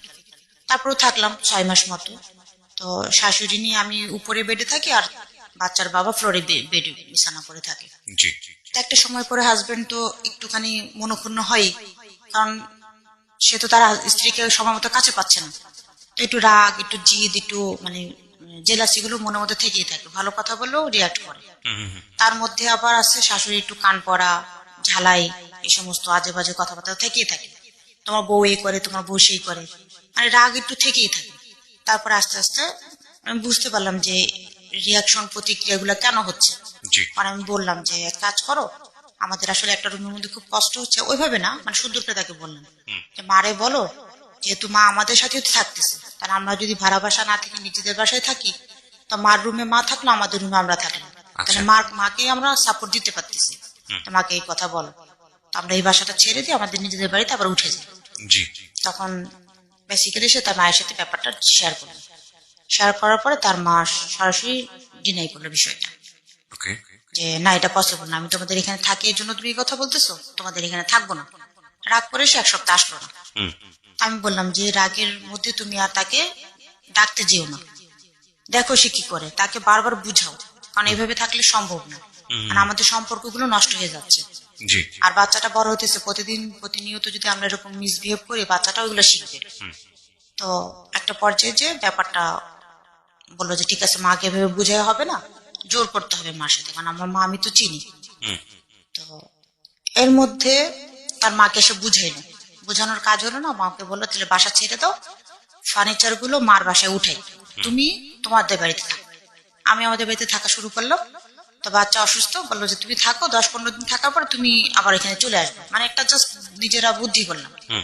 ওভাবে করে আর হইলো, বাসা ছেড়ে দিয়ে ফার্নিচার গুলো শ্বশুর বাড়িতে উঠাইলাম, আর আমি বাবুর কাপড় চোপড় নিয়ে আমাদের বাড়িতে চলে আসলাম। তো 10-15 দিন থাকা হলো না, বাবুটা অসুস্থ হয়ে গেল, প্রচুর জ্বর। তা আমাকে নিয়ে আসলো, 7 দিনের মাথায় আমাদের বাড়িতে নিয়ে আসলো। কেন নিয়ে আসলো? এটা হচ্ছে আমার শাশুড়ির রাগ ছিল, তার পারমিশন ছাড়া সে না করছে, তারপর আমরা কেন বাসায় উঠলাম। এটা শুধু রাগ না, তার খুব রাগ হলো। সে বাসায় খাওয়া দাওয়া অফ করে দিল, থাকা বন্ধ করে দিল, সেই বাড়িতেই থাকবে না। পরে আমাদের যে বাড়ি ভাড়া দেওয়া ছিল শ্বশুরের, সেই বাড়িতে যে থাকা শুরু করলো। তারপরে এই এক পর্যায়ে এরকম থাকতে থাকতে একটা সময় কনভিন্স তো হয়ে যায়, তাকে আবার বাসায় ফিরিয়ে নিয়ে আসলাম, রাগটা কমলো, থাকতে শুরু করলো। এখন এটাকে কেন্দ্র করে, এখন এটা তো কেন্দ্র হবে একটা, এখন কেন্দ্রটা আসছে কোত্থেকে, এখন তার সাথে আমার সাথে লাগাই ধরে একটা লাগবে না। তখন ওই মাঝে মাঝে আমি যখন ইউনিসেফে জব করি, তখন আমি স্কুলে যাই সকাল 11টা থেকে 1টা পর্যন্ত আমার স্কুল। আর আমার বাবুর স্কুল হচ্ছে সকাল 8টা থেকে 10টা পর্যন্ত। আমি সকালে বাবুকে স্কুলে দিয়ে নিয়ে এসে রেখে দেন হচ্ছে আমার স্কুলে আমি যাই। কখনো কখনো আমার স্কুলের বাচ্চাদের দিয়ে ওকে নিয়ে আসে, এসে আমার স্কুলে নিয়ে যাই, স্কুল শেষ একদম বাবুকে নিয়ে বাসায় ফিরি। এভাবে দিনগুলো চলতেছে। কিন্তু আমার বাচ্চাটাকে যে টেক কেয়ার করবে বা কেউ দেখবে বা ও দাদি আছে, ও দাদি একটু মানে আদর আহ্লাদ করবে বা ওর কাছে রেখে যাবো, এই রাস্তাটা আমার ছিল না। এটা কখনোই সে করতো না। তারই নাতি, কিন্তু সে তো কখনো এটা অ্যাবিলিটি নিত না। যখন ডাকতে পারতাম না তখন সামনের বাসার আশেপাশে লোকজন দিয়ে দেখায় রেখে যেতাম। বাবুটাকে রেখে গেলাম, চাবি দিয়ে যেতাম, আর ওই সামনের বাসার আন্টিকে বলে দিতাম একটু দেখার জন্য। এভাবে চলতে থাকতো। কিন্তু সে অলওয়েজ টাইম, ওই যে বললাম না যে হ্যাবিট খারাপ ছিল, এই জিনিসগুলো আসতেছে কোত্থেকে, তার এই জিনিসগুলো তো আসতে হবে। এটা হচ্ছে গিয়ে যে সে যখন, সেও তো, তার তো কোনো কাজ নেই, সেও তো বাবুটাকে রাখতে পারে, সে বাবা, তারও তো উচিত বাচ্চাটাকে টেক কেয়ার করা, সময় দেওয়া, কিন্তু সে সেটা করতো না। বাচ্চাটা তার একটু অনীহাই ছিল নেওয়ার জন্য। জি। আমি ভাবতাম যে বাচ্চাটা হলে পরে সংসারটা আরো মজবুত হবে। মানে আমার বাবা যেরকম চাইতো আমাকে মানে ডিভোর্স করানোর, ওর মা যেরকম চাইতো যে আমি ছেলের বউ অন্যটা নিয়ে আসবো, মানে এই জিনিসগুলো আর হতে সুযোগ পাবে না, আচ্ছা। এটা ছিল আমার ভুল ধারণা আলটিমেটলি এগুলো। হ্যাঁ। তো যাই হোক, একটা পর্যায়ে যখন আমি বুঝতে পারলাম যে সে বাচ্চাটাকে অ্যাভয়েড করতেছে বা সে আমাকে সময় দিচ্ছে, এটা ভালো, কিন্তু তার মাঝেও তার কিছু কিছু গ্যাপ গুলো আমি দেখতে পাই। তারে ফোন দিচ্ছি, কোথায়, অমুক জায়গায় আছে, অথচ মেসেজ পাচ্ছি সে আমার বাড়ির আশেপাশেই কোথাও আছে, সে দূরে কোথাও বলতেছে। তো ওই স্পটে যাই দেখতেছি যে সে ওই স্পটে আছে, মানে যেখানটার মেসেজ আমি পেয়েছি সে সেখানেই আছে। ওখান থেকে তাকে ধরে নিয়ে আসতাম, মেয়েদের সাথে গল্প করতেছি। তখন নিয়ে এসে বুঝাইলে পারে বলতো না আমি তো এমনি গল্প করতেছি। তো আমি বলছি যে তোমার তো ওই একটা এমন জায়গা যেখানে ওর মতো একটা ছেলে যাওয়ার কথা না, পরিবেশ না, ওই ওই জায়গাটা একটা কোনো পরিবেশ না। তা আমি বলছি তোমার যাই হোক, তোমার বাবার তো একটা সম্মান আছে, তোমার তো এখানে যাওয়াটা সাজে না। দুইটা তিনটা এরকম নানান মেয়েদের সাথে তার রিলেশন তৈরি হয়ে যায়। আপনি এগুলো ফাইন্ড আউট করে পেতেন কিভাবে, আপনি জানতেন কিভাবে? এগুলা হচ্ছে গিয়ে সে একটু মানে কি বলবো, মানে তো যাই হোক, একটা পর্যায়ে সে ফোন করতো একটা মেয়েকে, সে মেয়েটা হচ্ছে ওর এক ফ্রেন্ডের ছোট বোন। তাকে বলছে তুমি 11টা থেকে 1টার মধ্যে ফোন দিবে, কিন্তু দিন না রাত সে বলে দেয়নি। আমি কিন্তু দুপুর 11টা থেকে 1টা পর্যন্ত স্কুলে যাই।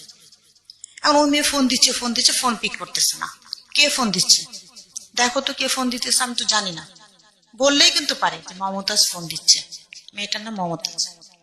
ফোন ব্যাক করলাম, তখন রাত্রে 11টা। এত রাত্রে কে ফোন দেয়, আমি ঘুমের টাইম। ফোন ব্যাক করলাম, কথা বললো, সে আমার সাথে আজও জিল্লি কথা বললো। এই মেয়ের মনে কিন্তু কোনো দাগ নেই। সে মেয়ে বলতেছে ভাইয়াই তোমাকে বলছে 11টার মধ্যে, 11টা থেকে 1টার মধ্যে ফোন দিতে। তুমি আর কি বলছো, মানে আমি তো চিনি না। অটোমেটিকলি সে ধরা খেয়ে গেল।